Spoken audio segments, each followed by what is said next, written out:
ಎಲ್ಲರಿಗೂ ಶುಭ ಸಂಜೆ masters, my dear masters, my dear friends, my dear God's.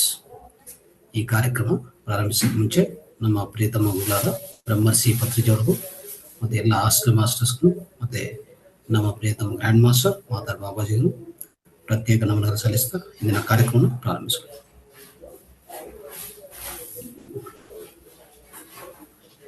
Right, okay masters. So ಇಷ್ಟುವರೆಗೂ ಅದ್ಭುತವಾದ ಧ್ಯಾನ ಮಾಡಿದ್ದೀವಿ. ಈಗ ಜ್ಞಾನವನ್ನು ತಿಳ್ಕೊಳ್ಳೋ ಪ್ರಯತ್ನ ಮಾಡೋಣ. ಈಗಾಗಲೇ ಸೊ ಇಂದಿನ ತರಗತಿಯಲ್ಲಿ ನಾವು ಪ್ರತ್ಯೇಕವಾಗಿ ಒಂದು ಆಧ್ಯಾತ್ಮಿಕ ಜ್ಞಾನಿಯಾಗಿ ಏನೇನು ಲಕ್ಷಣಗಳು ಹೊಂದಿರಬೇಕು ಅಂತಲೂ ತಿಳ್ಕೊಂಡಿದ್ವಿ. ಒಂದು 4-5 ಲಕ್ಷಣಗಳು ಅರ್ಥ ಮಾಡ್ಕೊಂಡಿದ್ವಿ. ಇವತ್ತಿನ ಕ್ಲಾಸಲ್ಲಿ ಆದಷ್ಟು ಪ್ರಯತ್ನ ಮಾಡಿ ಇನ್ನೊಂದು 10 ಲಕ್ಷಣಗಳು, 90 ಅಂದರೆ ಎಷ್ಟದು 99 ಲಕ್ಷಣಗಳಿದೆ ಟೋಟಲ್. ಸೊ ಅದೆಲ್ಲ ನಾವು ಒಂದೊಂದು ಕ್ಲಾಸಲ್ಲಿ ಸ್ವಲ್ಪ ಕವರ್ ಮಾಡ್ಕೊಂಡು ಹೋಗ್ತೀವಿ.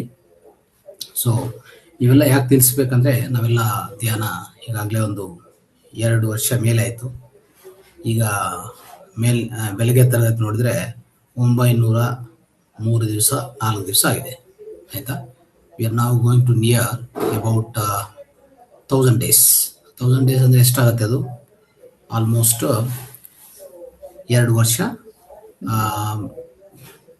2 ವರ್ಷ ಅಂದರೆ 600, ಮತ್ತು ಆಲ್ಮೋಸ್ಟ್ 3 ಇಯರ್ಸ್ ಅಂತ ಇಟ್ಕೊಳ್ಳಿ. 3 ಇಯರ್ಸ್, ಅಬೌಟ್ 3 ಇಯರ್ಸ್, ಸ್ವಲ್ಪ 3 ಇಯರ್ಸ್ಗಿಂತ ಕಡಿಮೆ ಅಷ್ಟೇ. ಸೊ ಇಷ್ಟು ವರ್ಷದಿಂದ ನಾವು ಮಾಡುವಾಗ ನಮ್ಮಲ್ಲಿ ಏನು ಚೇಂಜಸ್ ಬಂದಿದೆ, ನಮ್ಮಲ್ಲಿ ನಾನೀಗ ಒಂದೊಂದು ಹೇಳ್ತಾ ಹೋಗ್ತೀನಲ್ಲ, ನೀವು ಅದನ್ನು ಒಂದ್ಸಲ ಚೆಕ್ ಮಾಡ್ಕೊತಾ ಇರಬೇಕು. ಇದು ನನಗೆ ಇದೆಯಾ ಇಲ್ಲ ಅಷ್ಟೇ. ನಿಮ್ಗೆ ಅರ್ಥ ಆಗತ್ತೆ ನಾವು ಯಾವ ಸ್ಥಿತಿಯಲ್ಲಿದ್ದೀವಿ ಅಂತ. ಅದು ಅತಿ ಮುಖ್ಯ. ಅದು ಏನಾಗ್ತಾ ಇದೆ ಅಂದರೆ, ಇದೊಂದು ತಿಳ್ಕೊಂಡೋದು ಮತ್ತೆ ಅದನ್ನು ಹಾಗೆ ಬಿಟ್ಬಿಡೋದು ಅಲ್ವಾ? ಪ್ರಾಕ್ಟೀಸ್ ಮಾಡೋದಿಲ್ಲ, ನಿತ್ಯ ಜೀವನದಲ್ಲಿ ಬದಲಾವಣೆ ಬರೋದಿಲ್ಲ. ಹಾಗೆ ಇದ್ರೆ ಕರ್ಮಗಳು ಅದು ಕರಗಲ್ಲ. ಅಟ್ ದ ಸೇಮ್ ಟೈಮ್ ನಮ್ಮ ಬಾಧಗಳು ತೀರಲ್ಲ. ಆಯ್ತಾ? ನಾವು ಮುಕ್ತಿಗೆ ಹತ್ರ ಆಗಲ್ಲ. ಇಷ್ಟೆಲ್ಲ ತೊಂದರೆಗಳನ್ನು ಅನುಭವಿಸ್ತಾನೆ ಇರ್ತೀವಿ. Even though you are a spiritual person, you are a meditator, but your liabilities and your difficulties and your losses and your so-called diseases and so-called negative karmas, nothing is resolved. Still everything is as it is. ಅರ್ಥ ಆಯ್ತಾ? ಅದು ಕಾರಣವೇನೆಂದ್ರೆ, ಅದೆಲ್ಲ ನಾವು ಇಟ್ಕೊಂಡಿದ್ವಿ. ನಾವೇ ಹಿಡ್ಕೊಂಡು ಗಟ್ಟಿಯಾಗಿ ಕೂತ್ಕೊಂಡಿದ್ವಿ ಅಷ್ಟೇ. ಆಯ್ತಾ? ಅದನ್ನು ಬಿಡುವಂಥ ಸಮಯ ಇದು. ಯಾವುದು? ಆಧ್ಯಾತ್ಮಿಕ ಮಾರ್ಗ. ಈ ಸಮಯ, ಈ ಮಾರ್ಗ ಇದೆಲ್ಲ ಇದೇನಂತಂದ್ರೆ, ನಾವು ಏನೇನು ಇಟ್ಕೊಂಡಿದ್ವೋ ಅದೆಲ್ಲ ಬಿಡಿಸೋಂಥ ಕಾರ್ಯಕ್ರಮ ಇದು. ಆಯ್ತಾ? ಸೊ ನಾವು ಬಿಡಿಸಿದ್ರೆ ಅಂದ್ರೆ ಅದು ತೊಲಗಿಸಿದ್ರೆ ಹೋಗುತ್ತೆ. ನಾವು ಗಟ್ಟಿಯಾಗಿ ಇಟ್ಕೊಂಡ್ರೆ ಅದು ಹಾಗೆ ಇರ್ತದೆ. ಅದೇ ಪ್ರಾಬ್ಲಮ್, ನಮ್ಮಲ್ಲಿ ಸಮಸ್ಯೆ ಆ ರೀತಿಯಲ್ಲಿ ಇದೆ. ತುಂಬಾ ಜನ ಪ್ರಶ್ನೆಗಳು ಕೇಳ್ತಾ ಇರ್ತಾರೆ. ಎಷ್ಟೋ ಧ್ಯಾನ ಮಾಡಿ ಅವ್ರು ಕೇಳೋ ಪ್ರಶ್ನೆ ಮತ್ತೆ ಒಂಥರ ಸಣ್ಣ ಪ್ರಶ್ನೆ, ಅದೇನೋ ಈಗಾಗಲೇ ಬಂದಿದಾರ ಅಂತ ಒಂದು ಸಂಶಯ ಬರ್ತದೆ, ನಮಗೆ ಸಂದೇಹ ಬರುತ್ತೆ. ಆ ರೀತಿಯಲ್ಲಿ ಇರಬಾರ್ದು. ನಮ್ಮ ಜ್ಞಾನ, ಪ್ರಜ್ಞೆ ಅನ್ನೋದು ಹೆಚ್ಚಾಗ್ತಾ ಹೋಗ್ಬೇಕು. ಕಾನ್ಸಿಯಸ್ನೆಸ್, ಅವೇರ್ನೆಸ್ ಅದನ್ನು ಹೆಚ್ಚು ಮಾಡ್ಕೊಂತ ಹೋಗ್ಬೇಕು ಅನ್ನೋದು ಅತಿ ಮುಖ್ಯವಾದ ವಿಷಯ. ಸೊ ಆ ರೀತಿಯಲ್ಲಿ ಮಾಡ್ಕೊತ ಹೋದ್ರೆ, ಮತ್ತೆ ಇನ್ನೊಂದು, ಯಾವುದೇ ವಿಷಯನ್ನು ನಿನ್ನೆ ಆಗಿರುವಂಥದ್ದು, ಇನ್ನೂ ಹೇಳ್ಬೇಕಂದ್ರೆ ಒಂದು ನಿಮಿಷ ಹಿಂದೆ ಆಗಿರುವಂಥದ್ದು, 1 ಗಂಟೆ 1 ನಿಮಿಷ ಹಿಂದೆ ಆಗಿರುವಂಥದ್ದು ಈಗ ಪ್ರಸ್ತುತಪಡಿಸಬಾರ್ದು. ಅದನ್ನು ಯಾವುದೇ ರೀತಿಯಲ್ಲಿ ಅದನ್ನು ಮತ್ತೆ ಒಂಥರ ಮನನ ಮಾಡ್ಕೊಂಡದ್ದು ಅಲ್ವಾ, ಪದೇ ರಿಪೀಟ್ ಮಾಡ್ಕೊಳ್ಳೋದು ಮೈಂಡಲ್ಲಿ, ಇದೆಲ್ಲ ಯಾವುದು ಮಾಡಬಾರ್ದು. ಆಯ್ತಾ? ಸೊ ಸ್ವಲ್ಪ ಡಿಸ್ಟರ್ಬೆನ್ಸ್ ಇದೆ ಸ್ವಲ್ಪ. One second.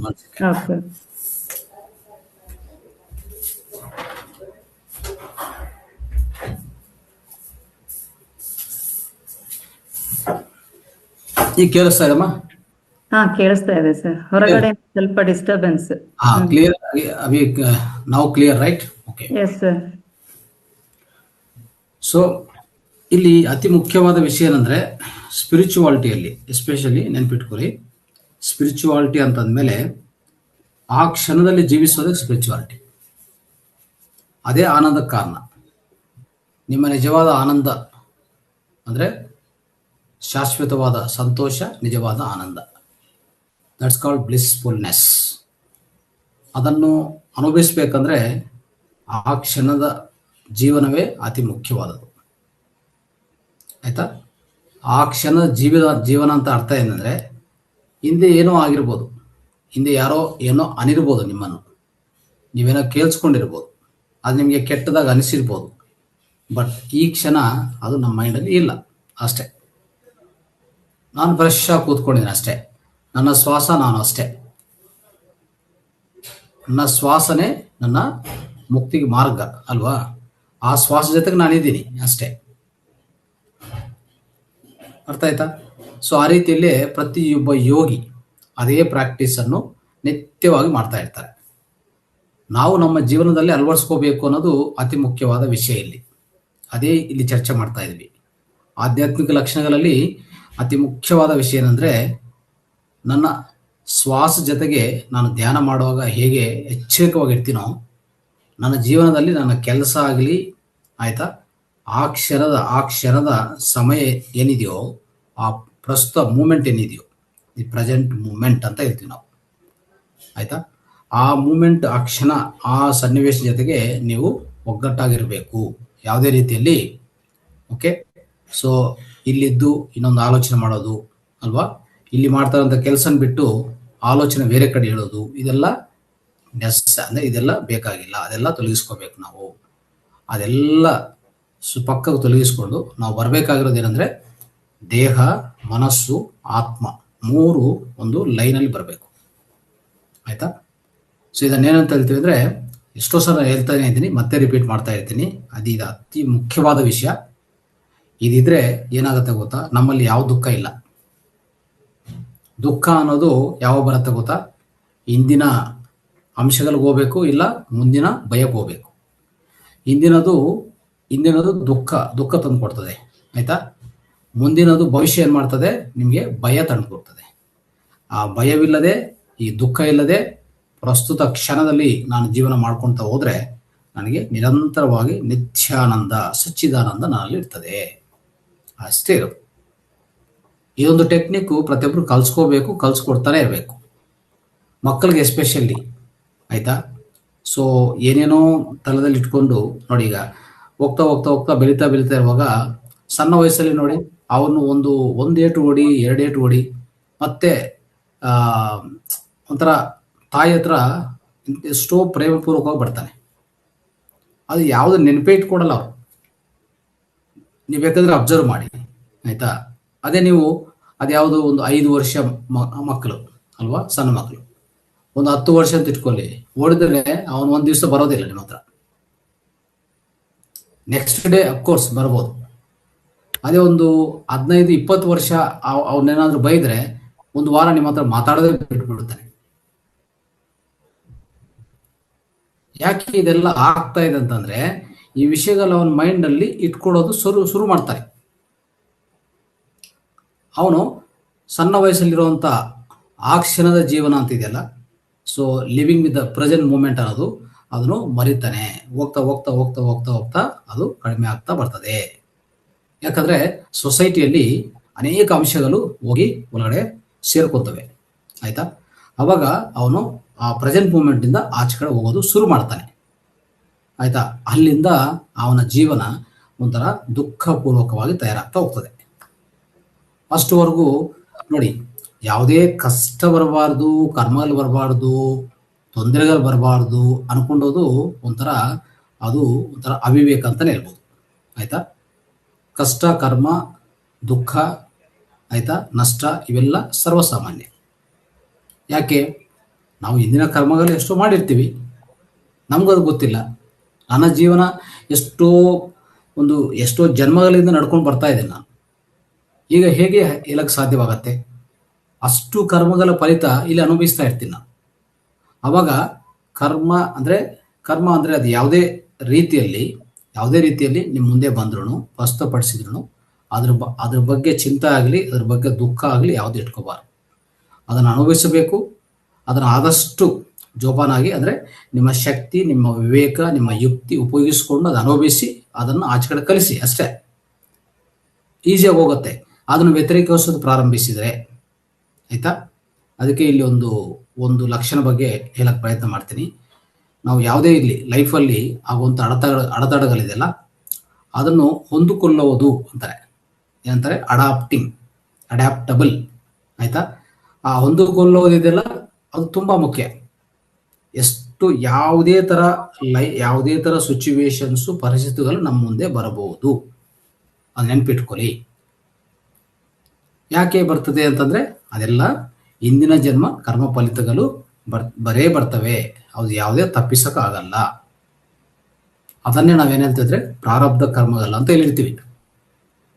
ಪ್ರಾರಬ್ಧ ಕರ್ಮಗಳು ಫಿಕ್ಸ್, ನೆನ್ಪಿಟ್ಕೊಳ್ಳಿ. ಅದನ್ನು ಶೂನ್ಯ ಮಾಡ್ಕೊಳ್ಳುವಂಥ ಪರಿಸ್ಥಿತಿ ಅಂದರೆ, ನೀವೊಂದು ದೊಡ್ಡ ಮಾಸ್ಟರ್ ಆಗಬೇಕಾಗತ್ತೆ, ಒಂದು ಯೋಗಿ, ಶೂನ್ಯತ ವ್ಯಕ್ತಿ ಆಗಬೇಕಾಗತ್ತೆ. ಅದು ಒಂದು ದಿವಸದಲ್ಲಿ ಸಾಧ್ಯವಾಗತ್ತಾ? ಆಗೋದಿಲ್ಲ. ಯಾಕಂದ್ರೆ ನಾವು ನಿತ್ಯ ಜೀವನ ಸಂಸಾರದಲ್ಲಿದ್ದೀವಿ. ಈ ಸಂಸಾರವನ್ನೇ ನಿರ್ಮಾಣವನ್ನು ಮಾಡ್ಕೊಳಕ್ಕೆ ನಮ್ಮ ಪ್ರಯತ್ನ ನಾವು ಮಾಡ್ತಾ ಇದ್ದೀವಿ. ಆ ಒಂದು ದಿವಸದಲ್ಲಿ ನನ್ನ ಕರ್ಮಗಳೆಲ್ಲ ಹೋಗ್ಬೇಕು, ಎಲ್ಲ ಶೂನ್ಯ ಆಗಬೇಕು, ಜೀರೋ ಆಗಬೇಕು ಅನ್ನೋದು ಇದು ಮ್ಯಾಜಿಕ್ ಅಲ್ಲ. Is not A magic. ಅರ್ಥ ಆಯ್ತಾ? ಸೊ ಅದಕ್ಕೆ ನಾವೇನು ಮಾಡ್ಬೇಕಂತಂದ್ರೆ, ಯಾವುದೇ ಬಂದ್ರೂ ಅದನ್ನು ತಟ್ಕೊಳೋದು, ಹೊಂದಿಕೊಳ್ಳೋದು, ಅದಕ್ಕೂ ಅಡಾಪ್ಟ್ ಮಾಡಿಕೊಂಡು ಅದರಿಂದ ಭಯ ಇಟ್ಕೋಬಾರ್ದು. ಅದನ್ನು ಭಯ ಇಟ್ಕೊಳೋದಲ್ಲ, ಫೇಸ್ ಮಾಡಿ ಅಷ್ಟೇ. ಬರಲಿ, ಯಾವುದನ್ನ ಬರಲಿ, ಏನು ನಷ್ಟ ಆಯ್ತಾ, ಓಕೆ, ಎಕ್ಸೆಪ್ಟ್. ಸೊ ಅಂಥ ಮೈಂಡ್ ಸೆಟ್ಟು ಈ ಆಧ್ಯಾತ್ಮಿಕ ಜ್ಞಾನಿಗೆ ಇರಲೇಬೇಕು, ಆಧ್ಯಾತ್ಮಿಕ ವ್ಯಕ್ತಿಗೆ ಇರಲೇಬೇಕು. ಅದನ್ನು ಅಳವಡಿಸ್ಕೋಬೇಕು ಅಂತ ನಾವು ಹೇಳೋದು. ಅವಾಗ ನಿಮಗೆ ಯಾವುದೇ ದುಃಖ ಆಗೋದಿಲ್ಲ ಅಲ್ವಾ.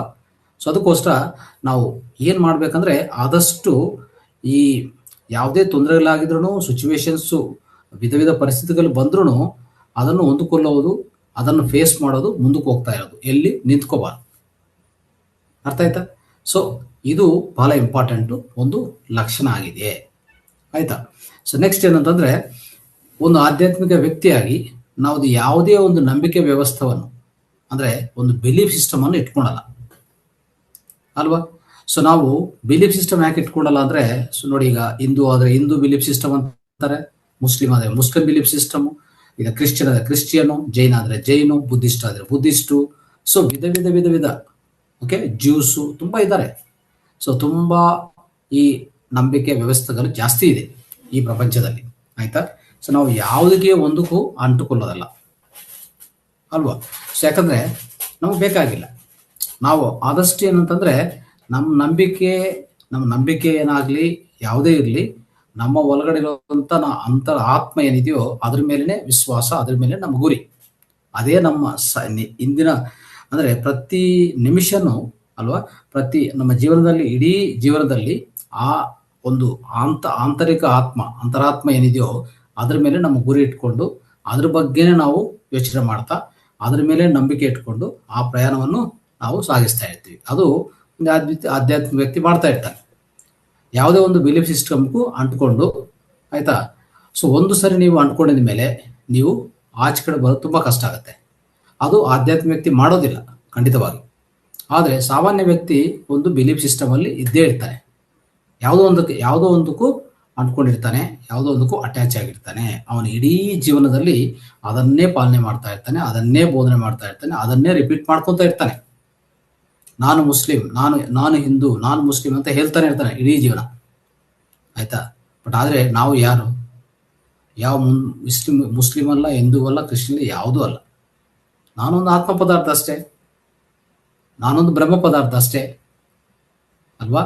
ಇಲ್ಲಿ ಬಂದಿದ ಮೇಲೆ ನನ್ನ ಹುಟ್ಟಿರುವಂಥ ಆ ಪ್ಲೇಸು, ಹುಟ್ಟಿರುವಂಥ ಆ ಕುಟುಂಬ ಆಧಾರವಾಗಿ ನನ್ನ ಮುಸ್ಲಿಮ, ಹಿಂದುವ, ಕ್ರಿಶ್ಚಿಯನ್ ಅಂತ ಹೇಳಕ್ಕೆ ಸಾಧ್ಯವಾಗುತ್ತೆ. ನಾವು ಇಲ್ಲಿಲ್ಲ, ಈ ದೇಹದಲ್ಲಿಲ್ಲ ಅಂದರೆ ನಾನು ಯಾರು? ನಾನು ಈ ವಿಶ್ವದ ಒಂದು ಆತ್ಮ. ಅರ್ಥ ಆಯ್ತಾ? ವಿಶ್ವದ ಒಂದು ಜೀವಿನ, ವಿಶ್ವದ ಜೀವಿ, ಯೂನಿವರ್ಸಲ್ ಲೈಫ್ನ. ಅರ್ಥ ಆಯ್ತಾ? ಸೊ ಆ ವಿಶ್ವದಲ್ಲಿ ಒಂದು ಆತ್ಮ ಆಗಿ, ಆಯ್ತಾ? ಆತ್ಮ ಪದಾರ್ಥ ಅದೇ ಬ್ರಹ್ಮ ಪದಾರ್ಥ ಆಗಿ ನಾನು ಸಂಚಾರ ಮಾಡ್ತಾ ಇರ್ತೀನಿ. ಆಯ್ತಾ? ಇಲ್ಲಿ ಬರುವಾಗ ಒಂದು ದೇಹ, ಒಂದು ಕುಟುಂಬ, ಒಂದು ಪರಿಸ್ಥಿತಿಗಳು ಎಲ್ಲ ನಾನು ಅದನ್ನು ಆಯ್ಕೆ ಮಾಡಿಕೊಂಡು ಇಲ್ಲಿ ಬರ್ತೀನಿ ಅಷ್ಟೇ. ಮತ್ತೆ ಇಲ್ಲಿಂದ ಏನಾಗ್ತೀನಿ, ಕರ್ಮರಾಗ್ತೀನಿ. ಅವಾಗ ನಾನು ಯಾವ ಹಿಂದೂ ಅಲ್ಲ, ಯಾವ ಮುಸ್ಲಿಂ ಅಲ್ಲ, ಯಾವ ಕ್ರಿಶ್ಚಿಯನ್ ಅಲ್ಲ, ಯಾವ ಮತ ಇಲ್ಲ, ಯಾವ ಜಾತಿ ಇಲ್ಲ, ಯಾವ ಕುಲ ಇಲ್ಲ, ನನಗೆ ಯಾವುದು ಇಲ್ಲ ಅಷ್ಟೇ. ಆಯ್ತಾ? ಸೊ ಇಷ್ಟು ಮಾತ್ರ ನಾವು ನೆನ್ಪಿಟ್ಕೋಬೋದಲ್ಲ. ಆದರೆ ಸಾಮಾನ್ಯ ವ್ಯಕ್ತಿಗಳಿಗೂ ಇದೆಲ್ಲ ಹೇಳಿದ್ರೆ ಅವ್ರಿಗೆ ಅರ್ಥ ಆಗೋದಿಲ್ಲ. ಅವ್ರ ಆತ್ಮ ಅಂದ ತಕ್ಷಣ ದೆವ್ವ ಅಂತಾರೆ. ಆತ್ಮ ಅಂದರೆ ದೆವ್ವ ಅಂತಾರೆ, ಅಂದರೆ ಒಂಥರ ಅದು ಡೆವಿಲ್ ಅಂತ ಅನ್ಕೋತಾರೆ. ಅವ್ರಿಗೆ ಅರ್ಥ ಆಗೋದು ಅಷ್ಟೇ. ಆತ್ಮ ಅಂದ ತಕ್ಷಣವೇ ಅದೇನು ದೇವ್ರ ಬಗ್ಗೆ ಮಾತಾಡ್ತಾರೆ ಇವರು. ಆತ್ಮ ಅಂತಾರೆ. ಯಾವ ಆತ್ಮಪ್ಪ ಇದು? ಎಲ್ಲಿಂದ ಬಂತು? ಯಾರು ಒಳಗಡೆ ಹೋಗಿದೆ? ಯಾರಿಂದ ಬಂದಿದೆ? ಸೊ ಇದೇ ಚರ್ಚೆ ಮಾಡ್ತಾ ಇರ್ತಾರೆ ಅಲ್ವಾ? ಸೊ ಆ ರೀತಿಯಲ್ಲಿ ಅದಕ್ಕೆ ಒಂದು ಪರಿಜ್ಞಾನ, ಅಂದರೆ ಒಂದು ವಿಜ್ಞಾನ, ಒಂದು ಜ್ಞಾನ ತಗೋಬೇಕಂದ್ರೆ ಅದಕ್ಕೂ ಅರ್ಹತೆ ಬೇಕು. ಆಯ್ತಾ? ಎಲ್ಲರಿಗೂ ಎಲ್ಲದೂ ಅರ್ಥ ಆಗೋದಿಲ್ಲ. 10th ಕ್ಲಾಸ್ ಸ್ಟೂಡೆಂಟ್ಗೆ PhD ಸಿಲೆಬಸ್ ಎಲ್ಲಿ ಅರ್ಥ ಆಗತ್ತೆ? ಅವ್ರಿಗೇನು ಬೇಕು ಅಷ್ಟೇ ಕೊಡಬೇಕು. ಆಯ್ತಾ? ಅದಕ್ಕೆ ಇಂಥ ಚರ್ಚೆಗಳು, ನಾವು ಇಲ್ಲಿ ಮಾಡ್ತಾ ಇರೋ ಚರ್ಚೆಗಳು ಆಚೆ ಕಡೆ ಹೋಗಿ ಸಾಮಾನ್ಯ ವ್ಯಕ್ತಿ ಮುಂದೆ ಕೂತ್ಕೊಂಡು ಇದೆಲ್ಲ ಮಾತಾಡಿದ್ರೆ ಇದೇನು ಇವ್ರಿಗೆ ಹುಚ್ಚಾಗಿದೆ, ಏನೋ ಇವ್ರಿಗೇನೋ ಸ್ವಲ್ಪ ತೊಂದರೆ ಆಗಿದೆ, ಮೈಂಡ್ ಏನೋ ಪ್ರಾಬ್ಲಮ್ ಇದೆ ಅಂತ ಅನ್ಕೋತಾರೆ. ಅರ್ಥ ಆಯ್ತಾ? ಇಷ್ಟು ಡೀಪಾಗಿ ಮಾತಾಡೋಂಗಿಲ್ಲ ಅವ್ರ ಹತ್ರ ಏನೇ ಮಾತಾಡಿದ್ರು ಕಣ್ಣು ಮುಚ್ಕೋಪ, ಸ್ವಲ್ಪ ಯೋಚನೆ ಕಡಿಮೆ ಆದರೆ ನಿಮಗೆ ಸ್ಟ್ರೆಸ್, ಒತ್ತಡ ಕಡಿಮೆ ಆಗತ್ತೆ, ಅಷ್ಟು ನಿಮ್ಗೆ ಲಾಭ ಸಿಗತ್ತೆ ಅಂತ ಹೇಳಿ ಕಲಿಸ್ತಾ ಇರ್ಬೇಕು. ಆಯ್ತಾ? ಫಸ್ಟ್ ಹೇಳ್ಬೇಕಾದ್ರೆ ಇದೆ. ಅವ್ರಿಗೂ ಹೋಗಿ ನಾವು ಹೊರಗಡೆ ಹೋಗಿ ನಾನು ಆತ್ಮ ಅಂತ ಕಂಡುಹಿಡಿದು, ಆಯ್ತಾ, ನಾನು ಅಂತರ್ಲೋಕದಲ್ಲಿ ಆತ್ಮಲೋಕದಲ್ಲಿ ನಾನು ಏನದು ಸೂಕ್ಷ್ಮ ಶರೀರಯಾನ ಮಾಡ್ತೀನಿ, ಔಟರ್ ಬಾಡಿ ಎಕ್ಸ್ಪೀರಿಯನ್ಸ್ ಬರುತ್ತೆ, ಇಷ್ಟು ಚಕ್ರಗಳು ಅದು ಇದು ಯಾವುದು ಹೇಳ್ಬಾರ್ದು. ಆಯ್ತಾ? ಅವ್ರಿಗೆ ಏನು ಹೇಳಬೇಕು ಅಷ್ಟು ಹೇಳಿದ್ರೆ ಸಾಕು. ಅದು ನೆನ್ಪಿಟ್ಕೊಳ್ಳಿ. ಆಯ್ತಾ? ಸೊ ಈ ರೀತಿಯಲ್ಲಿ ಇದೊಂದು ಲಕ್ಷಣ, ಅಂದರೆ ಯಾವುದೇ ನಂಬಿಕೆ ವ್ಯವಸ್ಥೆಗಳನ್ನು ಅಂಟ್ಕೊಂಡಿಡೋದು ಆಧ್ಯಾತ್ಮಿಕ ವ್ಯಕ್ತಿಯಾಗಿ ಅವನ ಲಕ್ಷಣ ಅದಲ್ಲ. ಅಂದರೆ ಯಾವಾಗಲೂ ಆತ್ಮ ಜೊತೆಗೆ ಇರ್ತಾನೆ, ಆತ್ಮಸ್ಥಿತಿ, ಆತ್ಮದ ಅರಿವು ಜೊತೆಗೆ ಅವನು ಜೀವನ ಮಾಡ್ತಾ ಇರ್ತಾನೆ. ಇದೊಂದು ಆಧ್ಯಾತ್ಮಿಕ ವ್ಯಕ್ತಿಯ ಲಕ್ಷಣ ಆಗಿರ್ತದೆ. ಆಮೇಲೆ ಸೊ ಇನ್ನೊಂದೇನೆಂದ್ರೆ, ಆಧ್ಯಾತ್ಮಿಕ ವ್ಯಕ್ತಿಯಾಗಿ ಅನುಭವವನ್ನೇ ನಂಬ್ತಾನೆ. ಆಯ್ತಾ? ಈ only believe through their own experience. ನೋಡಿ, ಇದೊಂದು ಲಕ್ಷಣ ಆಗಿದೆ. ಸೊ ಇದನ್ನು ಹೇಗೆ ಅರ್ಥ ಮಾಡ್ಕೊಂಡದು ಅಂತಂದ್ರೆ, ನೋಡಿ ಇಲ್ಲಿ ಯಾವುದು ಸೊ ಯಾರೋ ಹೇಳಿದ್ರು ಅಂತೇಳಿ ನಂಬೋದಲ್ಲ. ಆಯ್ತಾ? ಎಲ್ಲೋ ಓದಿದೀವಿ ಅಂದ್ರೂ ಓದ್ತಾರೆ ಅಷ್ಟೇ. ಬಟ್ ಆದರೆ ಇವರು ಅನುಭವ ತಗೊಂಡವರೆಗೂ ಇವರು ನಂಬಲ್ಲ. ಇದು ಕರೆಕ್ಟ್ ಅಲ್ವಾ? ಸೊ ಪ್ರತಿಯೊಬ್ಬ ವಿಜ್ಞಾನಿ, ಹೌದು, ಭೌತಿಕ ವಿಜ್ಞಾನಿ ಆಗಲಿ ಇಲ್ಲಾಂದ್ರೆ ಆಧ್ಯಾತ್ಮಿಕ ವಿಜ್ಞಾನಿ ಆಗಲಿ, ಪ್ರತಿಯೊಂದು ಏನನ್ನು ನಂಬ್ತಾರಂದ್ರೆ, ಯಾವುದನ್ನು ವಿಶ್ವಾಸ ಮಾಡ್ತಾರಂದ್ರೆ ಅವರ ಅನುಭವವನ್ನೇ ವಿಶ್ವಾಸ ಮಾಡ್ತಾನೆ ಅಷ್ಟೇ. ನಾವು ಅದೇ ಮಾಡಬೇಕು. ಈಗ ಎಷ್ಟೋ ಕಡೆ ನಾವು ಓದ್ತೀವಿ, ಎಷ್ಟೋ ಕೇಳಿಸ್ಕೊಂಡು ಓದ್ತಾನೆ ಇರ್ತೀವಿ. ಆದರೆ ಪ್ರತಿಯೊಂದು ಅದ್ರ ಮೇಲೆ ಪೂರ್ತಿ ನಂಬಿಕೆ ನಮ್ಗೆ ಬರೋದು ಯಾವಾಗ ಅಂತಂದ್ರೆ ನಾವು ಅನುಭವಿಸುವಾಗ. ಆಯ್ತಾ? ಸೊ ನಾವು ಯಾವಾಗ ಅನುಭವ ತಗೋತೀವೋ ಆ ಅನುಭವವೇ ನಮಗೆ ಜ್ಞಾನ ಆಗತ್ತೆ, ಅನುಭವವೇ ನಮ್ಮ ನಂಬಿಕೆ ಆಗತ್ತೆ. ಸೊ ಅಷ್ಟುವರೆಗೂ ಯಾವುದು ನಂಬಕ್ಕೂ ಸಾಧ್ಯವಾಗಲ್ಲ. ಅದಕ್ಕೆ ಆ ಅನುಭವ ಅನ್ನೋದು ಪ್ರತಿಯೊಬ್ಬರು ಆ ಅನುಭವ ಪಡೆಯೋಕ್ಕೇನೆ ಪ್ರಯತ್ನ ಮಾಡ್ತಾ ಇರಬೇಕು. ಅರ್ಥ ಆಯ್ತಾ? ಸೊ ಅದಕ್ಕೋಸ್ಕರ ಈ ಅನುಭವಕ್ಕೋಸ್ಕರ ನಾವು ನಮ್ಮ ಜೀವನದಲ್ಲಿ ನಿತ್ಯವಾಗಿ ನಮ್ಮ ಸಾಧನವನ್ನು ನಾವು ಮುಂದುವರಿಸ್ತಾ ಇರ್ತೀವಿ. ಅದು ಬಹಳ ಇಂಪಾರ್ಟೆಂಟ್ ಆಗಿರ್ತದೆ. ಅದಕ್ಕೋಸ್ಕರ ಸೊ ಯಾವಾಗಲೂ ಅಷ್ಟೇ ಆ ನಂಬಿಕೆ ಅನ್ನೋದು ಪ್ರತಿಯೊಬ್ಬರಿಗೂ ಮುಖ್ಯ. ಆಯ್ತಾ? ಅದು ಪಡೆಯೋಕ್ಕೆ ಅನುಭವ ಮುಖ್ಯ. ಸೊ ಅನುಭವವನ್ನು ಪಡೆಯೋಕ್ಕೆ ನಾವು ನಿತ್ಯವಾಗಿ ನಮ್ಮ ಜೀವನದಲ್ಲಿ ನಮ್ಮ ಪ್ರಯತ್ನ ನಾವು ಮಾಡ್ತಾ ಇರಬೇಕಾಗತ್ತೆ. ಆಯ್ತಾ? ಸೊ ಅನುಭವ ಅನ್ನೋದು ವಿಧ ರೀತಿಯಲ್ಲಿ, ನೀವು ಒಂದೇನೆಂದ್ರೆ ಸಾಧನೆ ಮಾಡೋದಲ್ಲಿ ಅಲ್ವಾ, ಸಾಧನೆ ಮಾಡ್ತಾ ಇರುವಾಗ ಎಷ್ಟೋ ಅನುಭವಗಳು ಬರ್ತವೆ. ನಿತ್ಯ ಜೀವನದಲ್ಲಿ ಎಷ್ಟು ಅನುಭವಗಳು ಸಿಗುತ್ತೆ ನಮಗೆ ಅಲ್ವಾ. ಒಂದು ಯಾವ ಪರಿಸ್ಥಿತಿಯಲ್ಲಿ ಹೇಗೆ ನಾವು ತಡ್ಕೋಬೇಕು, ಈಗ ನಮ್ಮ ಜೀವನವೇ ಒಂದು ಪಾಠ ಅಲ್ವಾ. ಸೊ ಪ್ರತಿಯೊಬ್ಬ ಆಧ್ಯಾತ್ಮಿಕ ವ್ಯಕ್ತಿ ಏನ್ ಮಾಡ್ತಾನಂದ್ರೆ, ಸೊ ಯಾವುದಕ್ಕೂ ಅಂಟ್ಕೊಂಡಲ್ಲ, ಪ್ರತಿಯೊಂದನ್ನು ತುಂಬಾ ಅರಿವಿಂದ ಅನುಭವಿಸ್ತಾ ಇರ್ತಾನೆ, ತುಂಬಾ ಅವೇರ್ನೆಸ್ ಇಂದ ಅನುಭವಿಸ್ತಾ ಇರ್ತಾನೆ. ಅವಾಗ ಯಾವುದೇ ಅವನಿಗೆ ಜಾಸ್ತಿ ನೋವು ಅನ್ಸಲ್ಲ. ಆ ಸಮಯಕ್ಕೆ ಸ್ವಲ್ಪ ವ್ಯತ್ಯಾಸ ಆಗ್ಬೋದು ಅಷ್ಟೇ. ಬಟ್ ಆದರೆ ನೆಕ್ಸ್ಟ್ 1 ನಿಮಿಷ, ಒಂದು 10 ನಿಮಿಷ, 5 ನಿಮಿಷ ಅದರಲ್ಲೇ ಅವನು ಏನ್ಕೊಂತಾನೆ, ಚೇತರಿಸ್ಕೊಂತಾನೆ, ಆಟೋಮೆಟಿಕ್ ಆಗಿ ರಿಕವರ್ ಆಗ್ತಾನೆ. ಅರ್ಥ ಆಯ್ತಾ? ಸೊ ಅಷ್ಟು ಈಸಿ ಒಂದು ಆಧ್ಯಾತ್ಮಿಕ ವ್ಯಕ್ತಿಗೆ. ಮಿಕ್ಕಿದವರಿಗೆ ಕಷ್ಟ. ಒಂದು ದುಃಖ ಬಂದರೆ ಒಂದು ವಾರ, ಇನ್ನೂ ಏನಾದರೂ ನಾವು ಅನ್ಕೊಳ್ಳೋಂಥ ಸಂಘಟನೆಗಳು ಅಂದರೆ ದುರದೃಷ್ಟ ಸಂಘಟನೆಗಳು ಅಲ್ವಾ, ಅಂಥವಾದರೆ ಒಂದು ವರ್ಷನ ಇಟ್ಕೊತಾರೆ ಮೈಂಡಲ್ಲಿ. ನೋಡಿದಿರಾ, ಇದೆಲ್ಲ ನಾವು ನೋಡಿದ್ವಲ್ಲ. ಸೊ ಇದೆಲ್ಲ ನಾವು ಸಾಮಾನ್ಯ ಜೀವನದಲ್ಲಿ ಇದೆಲ್ಲ ನೋಡ್ಕೊಂಡೇ ಬರ್ತಾ ಇದ್ದೀವಿ. ಆದರೆ ಅದಕ್ಕೆ ಇಲ್ಲೇನಂತಂದರೆ, ಒಂದು ಆಧ್ಯಾತ್ಮಿಕ ವ್ಯಕ್ತಿಯಾಗಿ ಅವರು ಪ್ರತಿಯೊಂದನ್ನು ಅನುಭವಿಸೋದು ಅರಿವಿಂದ ಅನುಭವಿಸ್ತಾನೆ. ತುಂಬ ಅರಿವಿಟ್ಕೊಂಡು ಅವೇರ್ನೆಸ್ಸಿಂದ ಅನುಭವಿಸ್ತಾ ಇರ್ತಾನೆ. ಅದಕ್ಕೆ ಯಾವ ತೊಂದರೆ ಆಗೋದಿಲ್ಲ, ಯಾವುದು ಅವನಿಗೆ ಜಾಸ್ತಿ ನೋವು ಕೊಡೋದಿಲ್ಲ. ಆಯಿತಾ? ಸೊ ಅಷ್ಟು ಮಾತ್ರ ನಾವು ಮಾಡಬೇಕು. ಅದಕ್ಕೆ ಯಾವುದೇ ಅನುಭವಿಸಿ, ನೀವು ಯಾವುದೇ ಎದುರ್ಕೊಳ್ಳಿ ಪರವಾಗಿಲ್ಲ, ಬಟ್ ವಿತ್ ಅವೇರ್ನೆಸ್. ಏನಂತ ಅವೇರ್ನೆಸ್ ಅಂದರೆ ನಾನು ಈ ದೇಹ ಅಲ್ಲ, ನಾನೊಂದು ಇದಕ್ಕಿಂತ ಉನ್ನತವಾದ ವಸ್ತುವು, ಉನ್ನತವಾದ ಅಂಶ ಅಂತ ನಿಮ್ಮ ಮೈಂಡಲ್ಲಿ ಯಾವಾಗಲೂ ಇರಬೇಕಲ್ಲ. ಆಯ್ತಾ? ಯಾವುದೇ ಪರಿಸ್ಥಿತಿಯಲ್ಲಿ ಇರಬೇಕಲ್ಲ. ಸೊ ನಾವು ಏನು ಮಾಡ್ತೀವಿ, ಒಂದು ಕಡೆ ಹೋಗುವಾಗ ಅದನ್ನು ಮರ್ತುಬಿಟ್ಟು ಹೋಗ್ತೀವಿ. ಆಯಿತಾ? ಮರ್ತುಬಿಟ್ಟು ಹೋದ್ರೆ ಏನಾಗತ್ತೆ, ನೀವು ಈ ದೇಹ ಇಲ್ಲ ಅಥವಾ ಈ ಮನಸ್ಸು ಅದರಿಂದ ಗುರುತಿಸ್ಕೊತೀರ. ಅಲ್ಲಿ ತುಂಬ ದುಃಖ ಆಗತ್ತೆ, ನೋವಾಗತ್ತೆ, ಕಷ್ಟ ಆಗತ್ತೆ, ವಿಚಾರ ಆಗತ್ತೆ ಅಲ್ವಾ. ಸೊ ಅದೇ ಆ ಸಮಯದಲ್ಲಿ ನಿಮ್ಮನ್ನು ನೀವು ನೆನಪಿಸ್ಕೊಂಡು, ನಿಮ್ಮನ್ನು ನೀವು ಅರ್ಥ ಮಾಡಿಕೊಂಡು, ನಿಮ್ಮಲ್ಲಿ ನಿಮಗೆ ಆ ಅವೇರ್ನೆಸ್ ಇದ್ದರೆ ಏನಂತ, ನಾನು ಯಾರು ಅಂತ ಅಲ್ಲಿ ಸ್ವಲ್ಪ ಒಂದು ಪ್ರಶ್ನೆ ಹಾಕ್ಕೊಂಡಿದ್ರು, ಇಲ್ಲ ಆ ಅರಿವು ನೀವು ತಗೊಂಡೋಗಿ ಹೋದರೆ ತಕ್ಷಣವೇ ಆ ಸಮಸ್ಯೆಯಿಂದ, ಸಂಕಷ್ಟದಿಂದ ನೀವು ಆಚೆ ಕಡೆ ಬರೋದು ತುಂಬ ಈಸಿ ಆಗುತ್ತೆ. ಆಚೆ ಕಡೆ ನಿಮ್ಮ ಎದುರಿಡುವಂಥ ವ್ಯಕ್ತಿ ಯಾವುದೇ ಮಾತಾಡಲಿ, ಏನೇ ಮಾಡಲಿ, ನಮ್ಗೆ ಸಮಸ್ಯೆ ಆಗೋದಿಲ್ಲ. ಆಯಿತಾ? ನಮ್ಗೆ ಸಮಸ್ಯೆ ಆಗೋದಿಲ್ಲ, ನಮ್ಗೆ ಯಾವ ರೀತಿಯಲ್ಲಿ ಅದು ದುಃಖವನ್ನು ಉಂಟು ಮಾಡೋದಿಲ್ಲ. ಇಷ್ಟು ಮಾತ್ರ ನಾವು ಅರ್ಥ ಮಾಡ್ಕೋಬೇಕು. ಆಯಿತಾ? ಸೊ ಇದು ನೆನ್ಪಿಟ್ಕೊಳ್ಳಿ. ನೆಕ್ಸ್ಟು, ಇಲ್ಲಿ ಆಧ್ಯಾತ್ಮಿಕ ವ್ಯಕ್ತಿಯಾಗಿ ಇನ್ನೊಂದು ಅದ್ಭುತವಾದ ಲಕ್ಷಣ ಅಂತಂದರೆ, ನಮಗೆ ಯಾವುದೇ ಲೇಬಲ್ ಬೇಕಾಗಿಲ್ಲ. ಅಂದರೆ ಸೊ ನಾವು ಹೆಂಗಿರ್ತೀವಿ ಅಂದರೆ, ಯಾವುದೇ ಲೇಬಲ್ಗೋಸ್ಕರ ನಾವು ವರ್ಕ್ ಮಾಡೋದಿಲ್ಲ. ಅರ್ಥ ಆಯ್ತಾ?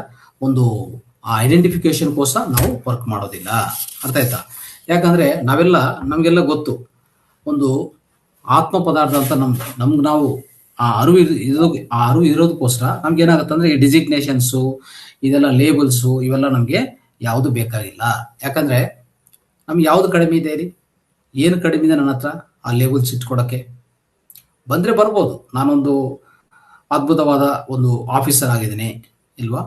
ಸೊ ಅದೇ ರೀತಿಯಲ್ಲಿ ಒಂದು ಪ್ರಜಾಪ್ರತಿನಿಧಿ ಅಂದರೆ ಪಬ್ಲಿಕ್ ರೆಪ್ರೆಸೆಂಟೇಟಿವ್ ಆಗಿದ್ದೀನಿ, ಇಲ್ಲ ಇನ್ನೊಂದು ಕ್ರಿಕೆಟ್ ಸ್ಟಾರ್ ಆಗಿದ್ದೀನೋ, ಇಲ್ಲಾಂದರೆ ಒಂದು ಸೆಲೆಬ್ರಿಟಿ ಆಗಿದ್ದೀನೋ, ಸಿನಿಮಾ ಸೆಲೆಬ್ರಿಟಿ ಆಗಿದ್ದೀನಿ, ಯಾವುದನ್ನು ಆಗಲಿ ಅದನ್ನು ಅನುಭವಿಸಿ ಅಷ್ಟೇ. ಬಟ್ ಅದ್ರ ಜೊತೆಗೆ ಒಂದೇ ರೀತಿಯಲ್ಲಿ ಅಂದರೆ ಅದರ ಜೊತೆಗೆ ಐಡೆಂಟಿಫೈ ಮಾಡಿಕೊಂಡು ಅದೇ ನಾನು ಅನ್ಕೊಂಡಂಥ ಆ ಪರಿಸ್ಥಿತಿ ಆಧ್ಯಾತ್ಮಿಕ ವ್ಯಕ್ತಿ ಇರೋದಿಲ್ಲ. ಅರ್ಥ ಆಯ್ತಾ? ಯಾಕಂದರೆ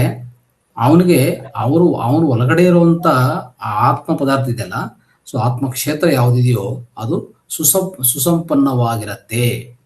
ಆಯ್ತಾ? ಅದು ಆಂತರಿಕ ಬ್ರಹ್ಮಾಂಡ ಅತಿ ದೊಡ್ಡದು, ಅತಿ ಐಶ್ವರ್ಯವಂತದು. ಅರ್ಥ ಆಯ್ತಾ? ಆ ಆಂತರಿಕ ಬ್ರಹ್ಮಾಂಡದಲ್ಲಿ ಇರುವಂಥ ಐಶ್ವರ್ಯ ನನಗೆ ಯಾವುದಿಂತ ಕಡಿಮೆ ಅಂತ ನಾನು ಭಾವಿಸ್ಬೇಕಾಗತ್ತೆ. ಯಾವುದಕ್ಕಿಂತ ಕಡಿಮೆ ಇಲ್ಲ, ಯಾವುದಕ್ಕಿಂತ ಕಡಿಮೆ ಇಲ್ಲ ಅಂತ ಇರುವಾಗ ನಾನು ಯಾಕೆ ಐಡೆಂಟಿಫೈ ಮಾಡಿಕೊಂಡು ನಾನು ಅದು, ಆಯ್ತಾ? ಸೊ ನನ್ನಿಂದ ಎಲ್ಲ ಆಗ್ತದೆ, ನಾನು ಈ ಪೊಸಿಷನಲ್ಲಿ ಇದ್ದೀನಿ, ನಾನು ಅನ್ಕೊಂಡ್ರೆ ಎಲ್ಲ ಮಾಡ್ತೀನಿ, ಯಾವುದು ನನಗೆ ಬೇಕಾಗಿಲ್ಲ. ಯಾವ ಐಡೆಂಟಿಫಿಕೇಶನು, ಯಾವ ಲೇಬಲು ನಮಗೆ ಬೇಕಾಗಿಲ್ಲ. ಸೊ ಅದಕ್ಕೋಸ್ಕರವೇ ಈ ಐಡೆಂಟಿಫಿಕೇಶನ್ಗೋಸ್ಕರ, ಲೇಬಲ್ಗೋಸ್ಕರ ನಾವು ಹೋರಾಟ ಮಾಡೋದಿಲ್ಲ. ಆ ಡಿಸಿಗ್ನೇಷನ್ಗೋಸ್ಕರನೂ ನಾವು ಹೋರಾಟ ಮಾಡೋದಿಲ್ಲ. ಯಾಕಂದರೆ ನನ್ನ ಒಳಗಡೆ ಇರುವಂಥ ನನ್ನ ಆ ಆಂತರಿಕ ಆನಂದ, ಆತ್ಮಾನಂದ ನನಗೆ ಸಾಕು. ಅರ್ಥ ಆಯ್ತಾ? So this is why I am not worried about my labels, designations, identities at all in my life. ಅರ್ಥ ಆಯ್ತಾ? ನನಗೆ ನೀವು ಏನೇ ಅನ್ಕೊಂಡ್ರೆ ಪರವಾಗಿಲ್ಲ, ನಾನು ದೊಡ್ಡದಾಗಿ ಭಾವಿಸಿದ್ರು ಪರವಾಗಿಲ್ಲ, ಸೊ ತುಂಬ ಕಡಿಮೆಯಾಗಿ ಭಾವಿಸಿದ್ರು ನನಗೆ ತೊಂದರೆ ಇಲ್ಲ. I have no issues. I am same in my inside. ನನ್ನ ಅಂತರಾತ್ಮದಲ್ಲಿ, ಆಂತರಿಕದಲ್ಲಿ ನಾನು ಸುಸಂಪನ್ನವಾಗಿದ್ದೀನಿ. ತುಂಬ ಅಂದರೆ ಆ ಬ್ರಹ್ಮಾಂಡ ಶಕ್ತಿ, ಆ ಬ್ರಹ್ಮಾಂಡ ಐಶ್ವರ್ಯ ನನ್ನ ಒಳಗಡೆ ಇದೆ. ಒಂದು ದೊಡ್ಡ ಗನಿ ಇದೆ, ನಿಧಿ ಇದೆ, ನನಗೇನು ಬೇಕು ಅಲ್ವಾ.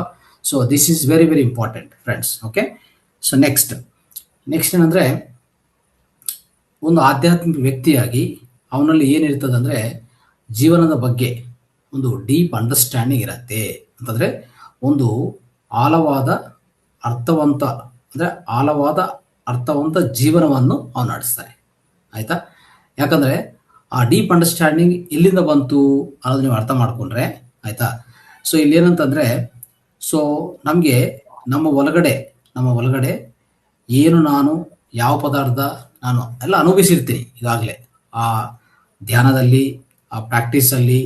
ಸೊ ನಾನು ಅರ್ಥಕೊಂಡಿರ್ತೀನಿ, ಎಲ್ಲ ನನಗೆ ಗೊತ್ತಿದೆ ಅಲ್ವಾ.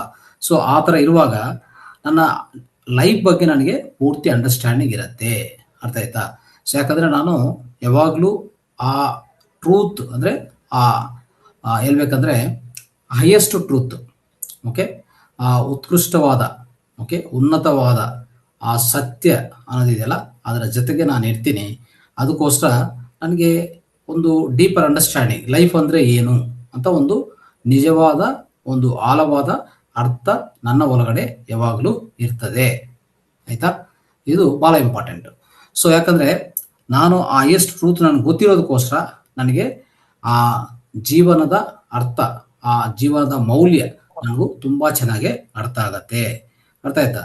ಇಲ್ಲಾಂದರೆ ಏನಾಗತ್ತಂದರೆ ಜನರಲಿ ನಾನು ನೋಡಿದ್ದು, ಓಕೆ, ನಾರ್ಮಲ್ ಪೀಪಲ್, ಸಾಮಾನ್ಯ ಜನರು ಹೇಗಿರ್ತಾರೆ ಅಂದರೆ ಅವ್ರ ಕಣ್ಣಿಂದ ನೋಡಿರೋದೇ ಅದೇ ಕರೆಕ್ಟ್ ಅನ್ಕೊಂತಾರೆ. ಆಯಿತಾ? ಅದಕ್ಕಿಂತ ಉನ್ನತಿ ಯಾವುದಿಲ್ಲ ಅನ್ಕೊಂತಾರೆ. ಇವರೇ ದೊಡ್ಡವರು, ಇವರೇ ಒಳ್ಳೆಯವರು, ಇದಕ್ಕಿಂತ ಯಾರು ದೊಡ್ಡವರಿಲ್ಲ, ಒಳ್ಳೆಯವರಿಲ್ಲ ಅಂತ ನಾವು ಸಾಮಾನ್ಯ ಜನರು ಆ ರೀತಿಯಲ್ಲೇ ಜೀವನ ಮಾಡ್ತಾ ಇರ್ತಾರೆ. ಅದಕ್ಕೆ ಯಾಕಂದರೆ ಅವ್ರಿಗೆ ಸತ್ಯ ಗೊತ್ತಿಲ್ಲ ಅವರ. ಸೊ ಉನ್ನತವಾದ ಆ ಸತ್ಯ ಅವ್ರಿಗೆ ಅನುಭವ ಇಲ್ಲ. ಆಯ್ತಾ? ಸೊ ಅದಕ್ಕೋಸ್ಕರ ಇದನ್ನು ನಾವು ನೆನ್ಪಿಟ್ಕೋಬೇಕಾಗತ್ತೆ. ಅಂದರೆ ಸೊ ನಮ್ಮ ಒಳಗಡೆ ಸೊ ಆಳವಾದ ಆ ಅಂಡರ್ಸ್ಟ್ಯಾಂಡಿಂಗ್, ಆ ಆಳವಾದ ಆಂತರಿಕ ಆ ಪರಿಜ್ಞಾನ ನಮ್ಮಲ್ಲಿ ಹೆಚ್ಚಾಗಿರುತ್ತೆ. ಆಯಿತಾ? ಸೊ ಅದಕ್ಕೆ ನಿತ್ಯ ನಾವು ಧ್ಯಾನ ಮಾಡ್ತೀವಿ, ಆ ಶಾಂತಿ, ಆ ಒಳಗಡೆ ಇರುವಂಥ ಆ ಶಾಂತಿಯನ್ನು ಕಂಡುಹಿಡ್ತಾ ಇರ್ತೀವಿ. ಸೊ ಆಂತರದಲ್ಲಿ ಹೋಗ್ತಾ ಇರುವಾಗ ನಮ್ಮಲ್ಲಿರುವಂಥ ಎಲ್ಲ ಅರಿಷಡ್ ವರ್ಗಗಳು ಕ್ರಮೇಣ ಸೊ ನಿಧಾನವಾಗಿ ಎಲ್ಲ ಒಂದು ನಿಯಂತ್ರಣಗೊಳಿಸ್ಕೊತವೆ ಅಲ್ವಾ. ಸೊ ನಿಯಂತ್ರಣಗೊಳಿಸ್ಕೊಂಡಿದ ಮೇಲೆ ನಮ್ಗೆ ಯಾವ ಸಮಸ್ಯೆ ಇರೋದಿಲ್ಲ. ಯಾರಾದರೂ ನಮ್ಗೆ ಕೋಪ ಅನ್ನೋದು ಅವ್ರು ಕ್ರಿಯೇಟ್ ಮಾಡಕ್ ಬಂದ್ರು, ಕಾಮ ಕ್ರೋಧ ಯಾವುದೇ ಬಂದ್ರೂ ನಮಗೆ ನಮ್ಮ ಒಳಗಡೆಯಿಂದ ಸೊ ಆ ನಿಯಂತ್ರಣ ಇರೋದಕ್ಕೋಸ್ಕರ ನಾವು ಅದರ ಒಳಗಡೆ ಯಾವುದೇ ರೀತಿಯಲ್ಲಿ ಒಟ್ಟೋಗೋದಿಲ್ಲ. ಅಂದರೆ ಅದ್ರ ಒಳಗಡೆ ಅದು ಮರ್ಜಾಗಿ ಇಲ್ಲ, ಅದ್ರ ಒಳಗಡೆ ಪೂರ್ತಿ ಒಂದು ಕೆಟ್ಟದಾಗಿ ನಾವು ಆಗೋದಿಲ್ಲ. ಯಾಕಂದರೆ ಅದು ಆ ನಿಯಂತ್ರಣ ಶಕ್ತಿ ನನ್ನ ಒಳಗಡೆ ಇದೆ. ಅದು ಭಾಳ ಇಂಪಾರ್ಟೆಂಟು. ಸೊ ಅದೆಲ್ಲ ಬರೋದು ಹೇಗೆ ಅಂತಂದರೆ ನಿಮ್ಮ ಆತ್ಮ ಶಕ್ತಿ, ನಾವು ಮಾಡುವಂಥ ನಿರಂತರ ಸಾಧನೆ. ಸೊ ಇದರಿಂದ ನಮ್ಮಲ್ಲಿ ಬರುವಂಥ ಆ ನಿಯಂತ್ರಣೆ ಪ್ರತಿಯೊಂದು ಮೇಲೆ ನಿಯಂತ್ರಣ ಇರ್ತದೆ.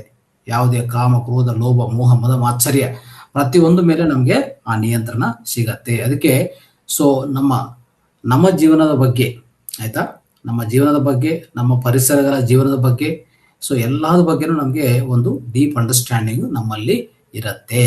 ಇದು ಭಾಳ ಇಂಪಾರ್ಟೆಂಟ್. ಸೊ ನೆಕ್ಸ್ಟ್ ಏನಂದರೆ, ಸೊ ಪ್ರತಿಯೊಬ್ಬ ಒಂದು ಆಧ್ಯಾತ್ಮಿಕ ವ್ಯಕ್ತಿ ಹೇಗಿರ್ತಾರಂದರೆ ಸೆಲ್ಫ್ ಸೆಂಟ್ರಡ್ ಆಗಿ ಇರೋದಿಲ್ಲ. ಅರ್ಥ ಆಯ್ತಾ? ಸೆಲ್ಫ್ ಸೆಂಟ್ರಡ್ ಅಂದರೆ ಏನು? ತುಂಬ ಗರ್ವ, ತುಂಬ ಈಗೋ, ಅಹಂಕಾರ.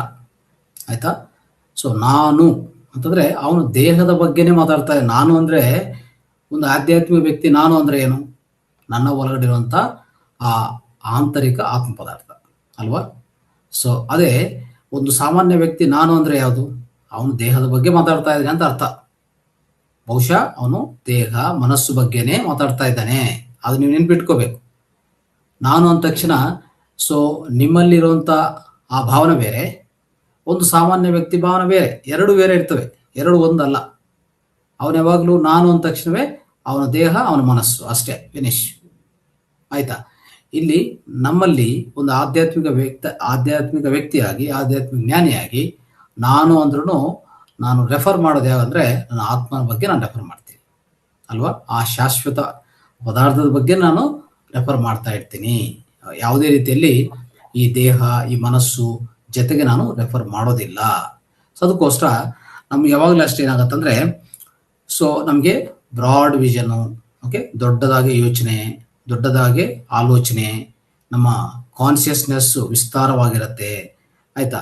ಸೊ ಇದೆಲ್ಲಾನು ಆಗತ್ತೆ. ಯಾಕಂದ್ರೆ ಇಲ್ಲಿ ಯಾವುದೇ ರೀತಿಯಲ್ಲಿ ನಾವು ಒಂದು ಜಾಸ್ತಿ ಸ್ಟ್ರೆಸ್ ತಗೊಂಡಿದಿಲ್ಲ, ಜಾಸ್ತಿ ನೆಗೆಟಿವಿಟಿ ಅನ್ನೋದು ನಮ್ಮಲ್ಲಿ ಇರೋದಿಲ್ಲ. ಇವೆಲ್ಲ ಇರಲ್ಲ ಅಂತಂದ್ರೆ ನಮ್ಮ ಡೈಮೆನ್ಷನ್ಸೇ ಬೇರೆ ತರ ಇರ್ತದೆ, ನಮ್ಮ ಆಲೋಚನೆಗಳೇ ಬೇರೆ ತರ ಇರ್ತದೆ. ಅರ್ಥ ಆಯ್ತಾ? ನಮ್ಮ ಸುತ್ತು ಇರುವಂತ ಆ ಕ್ಷೇತ್ರ ಅಂದ್ರೆ ಒಂಥರ ಹೇಳ್ಬೇಕಂದ್ರೆ ನಮ್ಮಲ್ಲಿ ಅಷ್ಟು ಒಂದು ಬ್ರಾಡ್ ವಿಷನ್, ಒಂದು ಓಪನ್ ಮೈಂಡೆಡ್ನೆಸ್ ಅಂತ ಹೇಳ್ತೀವಲ್ಲ, ಓಪನ್ ಮೈಂಡೆಡ್ನೆಸ್ ಅಂತ ಹೇಳ್ತೀವಿ. ಅಂದ್ರೆ ಯಾವ್ದು ಬಗ್ಗೆನೂ ನ್ಯಾರೋ ಆಗಿ ಥಿಂಕಿಂಗ್ ಇರಲ್ಲ, ಎಲ್ಲ ಒಂದೇ ಅಂತಂದ್ಮೇಲೆ ನಾನು ನನ್ನ ಸುತ್ತು ಎಲ್ಲಾನು ಒಂದೇ. ಈ ವಿಷಯ ಯಾರು ಗೊತ್ತಿರ್ತದೆ? ಈ ವಿಷಯ ಯಾರಿಗ ಅನುಭವದಲ್ಲಿರ್ತದೆ? ಒಂದು ಆಧ್ಯಾತ್ಮಿಕ ವ್ಯಕ್ತಿಗೆ ಅನುಭವಕ್ಕೂ ಬರ್ತಾ ಇರ್ತದೆ. ಅವರ ಸಾಧನೆ ಮೇಲೆ ಸ್ವಲ್ಪ ಸ್ವಲ್ಪ ಸ್ವಲ್ಪ ಸ್ವಲ್ಪ ಆ ರೀತಿ ಬೆಳವಣಿಗೆ ಆಗ್ತಾ ಪೂರ್ತಿ ಅರ್ಥವಂತವಾದ, ಅಂದ್ರೆ ಅವನಿಗೆ ಸುತ್ತು ಇರುವಂಥದ್ದು ಅವರು ಯಾರು ಏನು ಅಂತ ಆ ಪೂರ್ತಿ ತಿಳುವಳಿಕೆ ಒಂದು ಆಧ್ಯಾತ್ಮಿಕ ವ್ಯಕ್ತಿಗೆ ಸಿಗತ್ತೆ. ನಿಧಾನವಾಗಿ ಸಾಧನೆ ಮೇಲೆ ಆಧಾರ ಆಗಿ ಸಿಗತ್ತೆ. ಅದಕ್ಕೋಸ್ಕರ ಈ ಸೆಲ್ಫ್ ಸೆಂಟರ್ಡ್ನೆಸ್ ಅನ್ನು ಯಾವುದು ಇಟ್ಕೊಳಲ್ಲ. ಅಂದ್ರೆ ನಾನೇ ಮುಖ್ಯ, ನಾನೇ ಮಧ್ಯದಲ್ಲಿರುವಂಥದ್ದು. ನಾನಂದ್ರೆ ಅಲ್ಲಿ ನನ್ನ ದೇಹ ಮತ್ತೆ ಮೈಂಡ್ ಬಗ್ಗೆನೇ ಮಾತಾಡ್ತಾ ಇದ್ದಾರೆ ನಾರ್ಮಲ್ ವ್ಯಕ್ತಿ. ಅದು ಆ ರೀತಿಯಲ್ಲಿ ನಾವು ಬಿಹೇವ್ ಮಾಡೋದಿಲ್ಲ ಯಾವಾಗಲೂ. ನಿಮ್ಗೆ ಗೊತ್ತಿರಬಹುದು ಯಾವುದೇ ಹೇಗಿರ್ತದೆ ಅಂದ್ರೆ, ನಮ್ಮ PSSM ಅನ್ನು 42 ವರ್ಷ ನಡೆಸಿದ್ರು ಪತ್ರಿ ಸರ್ ಏನ್ ಮಾಡ್ತಾ ಇದ್ರು ಅಂದ್ರೆ, ಯಾವುದೇ ಒಂದು ವಿಷಯಕ್ಕನ್ನು ಪೂರ್ತಿ ಅಂಟ್ಕೊಳಲ್ಲ ಅವರು. ಆಯ್ತಾ? ಒಂದು ಅವ್ರು ಹೇಳ್ತಾ ಇದ್ರು, ಒಂದು ಪಿರಮಿಡ್ ಅನ್ನು ಇಲ್ಲಿ ಕಟ್ಟಿದ್ವಿ, ಇಷ್ಟು ದೊಡ್ಡ ಪಿರಮಿಡ್, ನಾಳೆ ಬಿದ್ದೋಗಿದೆ ಅಂದ್ರೆ ನನಗೆ ಸಂಬಂಧ ಇಲ್ಲ, ಐ ಹ್ಯಾವ್ ನೋ ಕನೆಕ್ಷನ್. ಇಷ್ಟು ದೊಡ್ಡದು ಕಟ್ಟಿದ್ವಲ್ಲ, ಅದು ಬಿದ್ದೋಗಿದೆಯಲ್ಲ ಅಂತ ಬಾಧೆನೂ ಇಲ್ಲ. ನೋಡಿದ್ರ? ದುಃಖ ಇಲ್ಲ, ಬಾಧ ಇಲ್ಲ, ಏನೂ ಇಲ್ಲ. ಹೌದು ಕಟ್ಟಿದೀವಿ, ಹೌದು ಬಿದ್ದೋಗಿದೆ, ಏನು ಮಾಡಲಿ? ಕಟ್ಟಿದೀವಿ, ಅದೇ ಬಿದ್ದೋಗಿದ್ರೆ ಏನು? ಈಗೇನು ನನಗೇನು ಸಂಬಂಧ ಅಲ್ವಾ? That is the spiritual life. ಆಗಿಲ್ಲ, ನಾರ್ಮಲ್ ಒಂದು ರೀತಿಯಲ್ಲಿ ಹೇಳ್ತಾ ಇದ್ದಾರೆ. ಈ ತುಂಬಾ ಜನ ಪಾಂಡಿತ್ಯ ಹೊಂದಿರೋ ಇರ್ತಾರೆ, ಅವ್ರಿಗೆ ಹೆಂಗಿರ್ತದೆ ಅಂದ್ರೆ ಹೇಳೋದು ಅದ್ಭುತವಾದ ಸೂಕ್ತಗಳಿರ್ತಾರೆ, ಒಂದು ಭಯಾನಕರವಾಗಿ ಮಾತಾಡ್ತಾರೆ. ಅಂದ್ರೆ ತೀವ್ರವಾದ ರೀತಿಯಲ್ಲಿ ಒಂಥರ ಹೇಳ್ತೀವಲ್ಲ, ಸೂಪರ್ ಆಗಿ ಮಾತಾಡ್ತಾರೆ ಅಂತ ಹೇಳ್ತೀವಲ್ಲ, ಅಂದ್ರೆ ಅಷ್ಟು ಚೆನ್ನಾಗಿ ಮಾತಾಡ್ತಾರೆ, ಎಲ್ಲ ಚೆನ್ನಾಗಿರ್ತದೆ. ಹೇಳ್ಬೇಕಂದ್ರೆ ಆ ಭಾಷೆನೇ ಒಂದು ಉತ್ಕೃಷ್ಟವಾದಿ ಉನ್ನತವಾಗಿ ಅನಿಸ್ತದೆ. ಬಟ್ ಸಮಸ್ಯೆ ಬಂದ್ರೆ ಕೂಗೋಗ್ತಾರೆ, ತಕ್ಷಣವೇ ಅಲ್ಲೇ ಕೂಗೋಗ್ತಾರೆ. ಇದು ಎಷ್ಟು ಮಟ್ಟಿಗೆ ಕರೆಕ್ಟ್ ಆಗ್ತದೆ ಹೇಳಿ? ಅಂದ್ರೆ ಅವ್ರಿಗೆ ಅನುಭವಕ್ಕೆ ಇಲ್ಲ ಅಂತ ಅರ್ಥ, ಅವ್ರ ಅನುಭವದಲ್ಲಿ ಅದು ಇಲ್ಲ ಅಂತ ಅರ್ಥ ಆಗ್ತಾ ಇದೆ. ಅನುಭವದಲ್ಲಂತ ವ್ಯಕ್ತಿ ಹೇಗಿರ್ತಾನಂದ್ರೆ ದೊಡ್ಡದಾಗಿ ಹೇಳ್ಕೊಳೋದೇನಿಲ್ಲ, ಸಾಮಾನ್ಯವಾಗಿ ಕಾಣಿಸ್ತಾನೆ. ಆದರೆ ಎಂಥ ಪರಿಸ್ಥಿತಿ ಬಂದ್ರೂ, ಎಂಥದ್ದು ಸಿಚುವೇಶನ್ ಆದ್ರೂ, ಅವ್ರ ಸಂಬಂಧಿತ ಅವರ ಸುತ್ತಮುತ್ತ ಏನೋ ಆಗಿದ್ರು ಅದಕ್ಕೂ ಜಾಸ್ತಿ ಶೇಕ್ ಆಗೋದಿಲ್ಲ. ಆಯ್ತಾ? ಅದಕ್ಕೆ ಪತ್ರಿ ಸರ್ ಆ ರೀತಿಯಲ್ಲಿ ಹೇಳಿದ್ರು ಒಂದು ಸರಿ, ಈ ಪಿರಮಿಡ್ ಕಟ್ಟಿದೀವಿ, ಇದು ಬಿದ್ದು ಹೋಗುತ್ತೆ ನಾಳೆ, ಆದರೂ ನನಗೇನು ಸಂಬಂಧ ಇಲ್ಲ, ನನಗೇನು ತೊಂದರೆನೂ ಇಲ್ಲ. I have no regret, I have no pain, I have no gain also. No pain, no gain ಅಷ್ಟೇ. ಆಯ್ತಾ? ಈ ರೀತಿಯಲ್ಲಿ ಇರುತ್ತೆ. ಅದಕ್ಕೆ ಅವರು ಹೋಗಕ್ಕೆ ಮುಂಚೆ, ಅವರಂದ್ರೆ ದೇಹ ವಿರಮಣೆ ಅಂತಂದ್ರೆ ಅವರ ಆತ್ಮದ ಆ ಪ್ರಯಾಣ ಶುರು ಮಾಡಕ್ ಮುಂಚೆ, ಬಿಡುಗಡೆ ಆಗಕ್ಕೆ ಮುಂಚೆ, ಈ ಜೀವನ್ ಮುಕ್ತಿ ಅನ್ನೋದಿದೆಯಲ್ಲ, ಆ ಸಮಯದಲ್ಲಿ ಅದಕ್ಕೂ ಮುಂಚೆ ಎಷ್ಟೋ ದಿವಸಗಳು, ಎಷ್ಟೋ ತಿಂಗಳುಗಳು, ಎಷ್ಟೋ ವರ್ಷಗಳಿತ್ತು. ಇವರು ನನ್ನ ಪ್ರತಿನಿಧಿ, ಇವರು ನನ್ನ ಅಧಿಕಾರ ನೋಡ್ಕೊತಾರೆ. ಆಯ್ತಾ? ಯಾವುದೂ ಇಲ್ಲ, ಅಂಥದ್ದು ಯಾವುದೂ ಇಲ್ಲ. ಓಶೋ ರಜನೀಶ್ ಆಗಲಿ ಇವೆಲ್ಲ ಅಷ್ಟೇ. ಓಶೋ ರಜನೀಶ್ ಇನ್ನು ಹೇಳಿದ್ದಾರೆ, ಚೆನ್ನಾಗಿ ಹೇಳಿದ್ದಾರೆ ಅವರ ಸಮಾಧಿ ಮೇಲೆ. I visited this earth so this state to this state. ನಾನು ಈ ಭೂಮಿಯನ್ನು ಸಂದರ್ಶನ ಮಾಡಕ್ಕೆ ಈ ದಿವಸದಿಂದ ಈ ದಿವಸ ಇಲ್ಲಿದ್ದೀನಿ ಅಂತ ಹೇಳಿದ್ದಾರೆ. ಅದು ಬರೀಬೇಕಂತ. ಓಕೆ, ಐ ಡಿಪಾರ್ಟೆಡ್, ಇಲ್ಲಿಂದ ನಾನು ಪ್ರಯಾಣ ಮಾಡೋ ದಿವಸ ಇದು, ಬಂದಿದ್ದೀನಿ, ಹೋಗ್ತಾ ಇದ್ದೀನಿ. I never Born never dye, ಅಂದರೆ ನನಗೆ ಸಾವು ಇಲ್ಲ, ಹುಟ್ಟು ಇಲ್ಲ, ಜನ್ಮ ಇಲ್ಲ, ಮರಣ ಇಲ್ಲ, ನನಗೇನಿತ್ತು ಪ್ರಯಾಣ ಅಷ್ಟೇ ನಂದು ಅಂತ ಕ್ಲಿಯರ್ ಆಗಿ ಹೇಳಿದ್ದಾರೆ. ಇದ್ರ ಬಗ್ಗೆ ನಾನು ಅರ್ಥ ಮಾಡ್ಕೋಬೇಕಲ್ಲ ನಾವು. ಈ ಪ್ರಯಾಣಕ್ಕೆ ಬಂದಿದ್ದೀವಿ ಅಷ್ಟೇ ನಾವಿಲ್ಲಿ. ನಾವು ಬಂದಿರೋದು ಪ್ರಯಾಣಕ್ಕೆ. ಇಲ್ಲಿ ಹುಟ್ಟು, ಇಲ್ಲೇನೋ ದೊಡ್ಡ ಸಂಸ್ಥಾಪನೆ, ಏನೋ ಮಾಡಿದೀವಿ, ಅದೆಲ್ಲ ನಂದೇ, ನಾನೇ ಮಾಡಿದ್ದೀನಿ, ಇಷ್ಟು ದೊಡ್ಡದಾಗಿ ಬೆಳೆದೀನಿ, ಏನೂ ಇಲ್ಲ. ಇಂಥವೆಲ್ಲ ಯಾವನ್ನ ಇಟ್ಕೊಂಡಿದ್ರೆ ತೆಗಿಬಿಡಿ ಎಲ್ಲ. ಸೊ ನಾವು ಎಸ್ಪೆಷಲಿ ಮಾಸ್ಟರ್ಸ್ ಆಗಿ ಬೆಳೀತಾ ಇದ್ದೀವಿ, ಆಯ್ತಾ. ಇನ್ನೂ ಇದನ್ನು ಬಿಟ್ಟಿಲ್ಲ ಅಂದರೆ ನಿಜವಾಗಿ ಹೇಳ್ತಾ ಇದ್ದೀನಿ, ನೀವಿನ್ನೂ ಆ ಜ್ಞಾನದಲ್ಲೇ ನೀವು ಒಳಗಡೆ ಇದ್ದೀರಿ ಅಂತ ಅರ್ಥ. ತುಂಬ ಜನಕ್ಕೆ ಅದಿದೆ, ನಾನು ಅಬ್ಸರ್ವ್ ಮಾಡ್ತಾ ಇರ್ತೇನೆ. ಯಾವುದು ಅಷ್ಟು ಈಜಿಯಾಗಿ ಬಿಡೋದಿಲ್ಲ. ನನ್ನ ತಂದೆ, ನನ್ನ ತಾಯಿ, ನನ್ನ ಮಕ್ಕಳು, ನನ್ನ ಕುಟುಂಬ, ನಂದು ನಂದು ನಂದು ನಂದು. Of course you are there right now, you are part of the system. ನಿಮ್ಮ ಕುಟುಂಬದಲ್ಲಿ ನೀವು ಇದ್ದೀರಿ, ಆಯ್ತಾ. ನೀವಿದ್ದೀರಿ, ಅವ್ರ ಜೊತೆಗೆ ನೀವು, ನಿಮ್ಮ ಜೊತೆಗೆ ಅವರು, ಅಷ್ಟೇ ಪ್ರಯಾಣ, ಅಷ್ಟೇ ಅಲ್ವಾ. ಒಂದು ಟ್ರೈನಲ್ಲಿ ಪ್ರಯಾಣ ಮಾಡ್ತಾ ಇದ್ವಿ, ಆಯ್ತಾ. ಸೊ ಎಲ್ಲರೂ ಸೇರಿ ಕೂತ್ಕೊಂಡಿದ್ವಿ, ಚೆನ್ನಾಗಿ ಮಾತಾಡ್ಕೊತೀವಿ ಎಲ್ಲರೂ ಸೇರಿ. ಸೊ ಊಟ ಸೇರ್ ಮಾಡಿಕೊಂಡು ಹಾಯ ತಿಂದು ನಗನಗತ ಎಲ್ಲ ಇದೆ. ಒಬ್ರದ್ದು ಸ್ಟೇಷನ್ ಬಂತು, ಅವರು ನಿಮಗೆ ಟಾಟಾ ಬಾಯ್ ಬಾಯ್ ಅಂತ ಅವರು ಇಳಿತಾರೆ, ಅಲ್ಲೇ ಕೂತ್ಕೋತಾರ. ಇಲ್ಲ ಇಲ್ಲ ನಾವೆಲ್ಲ ಚೆನ್ನಾಗಿದ್ದೀವಲ್ಲ, ನಾನು ಕೊನೆಯವರೆಗೆ ಬರ್ತೀನಿ ಅಂತ ಬರ್ತಾನ. ಯಾವುದೇ ಕಾರಣಕ್ಕೆ ಬರೋದಿಲ್ಲ. ನೀವು ಅವ್ರಿಗೆ ಯಾವುದೋ 1,00,000 ಕೊಡ್ತೀರಿ ಕೂತ್ಕೊಳ್ಳಿ, ಇಲ್ಲಪ್ಪ ನನಗೆ ಬೇರೆ ಕೆಲಸ ಇದೆ, ಅದಿದೆ ಇದೆ ಅಂತ ಅಲ್ಲಿಂದ ಹೋಗ್ತಾನೆ. ಯಾಕೆ? ಅದು ಅವರ ಪಾತ್ರೆ ಅಷ್ಟೇ, ಅವರ ಸಮಯ ಅಷ್ಟೇ, ಇದು ಅಷ್ಟೇ, ನಮ್ಮ ಲೈಫು ಅಷ್ಟೇ. ದೊಡ್ಡದಾಗಿ ಏನು ಅನ್ಕೊಂಡದಲ್ಲ, ನನ್ನ ಮಕ್ಕಳು, ನನ್ನ ಮಗಳು ಇದು, ನನ್ನ ತಂದೆ ಇದು, ನನ್ನ ತಾಯಿ ಇದು, ಏನೇನೋ ಹೇಳ್ಕೊಂಡದಲ್ಲ. ಸಮಯ ಬಂದಿದೆ ಅಂದರೆ ಬಿಡಬೇಕು, ರೆಡಿ ಇರಬೇಕು. ಯಾವುದೇ ಕಾರಣಕ್ಕೆ ಇಲ್ಲ ನನ್ನ ಫ್ಯಾಮಿಲಿ ಇಷ್ಟು ಚೆನ್ನಾಗಿ ಕಟ್ಟಿದ್ದೀನಿ, ಇಷ್ಟು ದೊಡ್ಡ ಬಿಲ್ಡಿಂಗ್ ಕಟ್ಟಿದ್ದೀನಿ, ಎಲ್ಲ ನಂದೇ, ನೋ ನೋ ಕ್ವಶನ್. ಕೇಳಿಸ್ಕೊಂಡೋಗಿ ಯಾರು ರೆಡಿ ಇಲ್ಲ ಇಲ್ಲಿ, ಅರ್ಥ ಆಯ್ತಾ. ನಿಸರ್ಗದಲ್ಲಿ ಎಕ್ಸಿಟ್ ಪಾಯಿಂಟ್ ಬಂದರೆ ಎಕ್ಸಿಟ್ ಆಗಲೇಬೇಕು, ತಪ್ಪದೇ ಎಕ್ಸಿಟ್ ಆಗಬೇಕು, ವಿತೌಟ್ ಎನಿ ಸೆಕೆಂಡ್ ಥಾಟ್, ಅರ್ಥ ಆಯ್ತಾ. ಹಾಗಿರುವಾಗ ನಾವೇಗಿರಬೇಕು, ಆಯ್ತಾ. ನಮ್ಮಲ್ಲಿ ಆ ಇಗೋಯಿಸಮ್ ಯಾಕೆ, ಆ ಸೆಲ್ಫ್ ಸೆಂಟರ್ಡ್ನೆಸ್ ಯಾಕೆ, ಇದೇ ಈ ಲಕ್ಷಣ ಬಗ್ಗೆ ನಾನು ಮಾತಾಡ್ತಾ ಇದ್ದೀನಿ. ಆ ಸೆಲ್ಫ್ ಸೆಂಟರ್ಡ್ನೆಸ್ ಎಷ್ಟಿದೆ ಅಂದರೆ, ಇನ್ನು ನೋಡಬೇಕು ಅಧಿಕಾರಿಗಳು, ರಾಜಕೀಯವೇತ್ತಗಳು, ಅವ್ರ ಹತ್ರಲ್ಲಿ ನೋಡಬೇಕು, ತುಂಬ ಹೆಚ್ಚಾಗಿ ಕಾಡ್ತಾ ಇದೆ. ಅದು ಭಯಾನಕವಾಗಿದೆ, ಒಂಥರ ಭಯಂಕರವಾಗಿದೆ. ಅದನ್ನು ಬಿಡಿಸೋದು ಅಷ್ಟು ಈಜಿ ಅಲ್ಲ. ಒಂದು ಆಧ್ಯಾತ್ಮಿಕ ಜ್ಞಾನಿಯಾಗಿ ಬಿಡಿಸ್ಕೋಬೋದು, ವೆರಿ ಈಸಿ. ಅವ್ರ ಕೈ ಆಗಲ್ಲ, ಅವ್ರಿಗೆ ಸಾಧ್ಯವೇ ಇಲ್ಲ. ಯಾಕೆ ಅಂತಂದರೆ ಆ ಜ್ಞಾನ ಅವ್ರಿಗಿಲ್ಲ.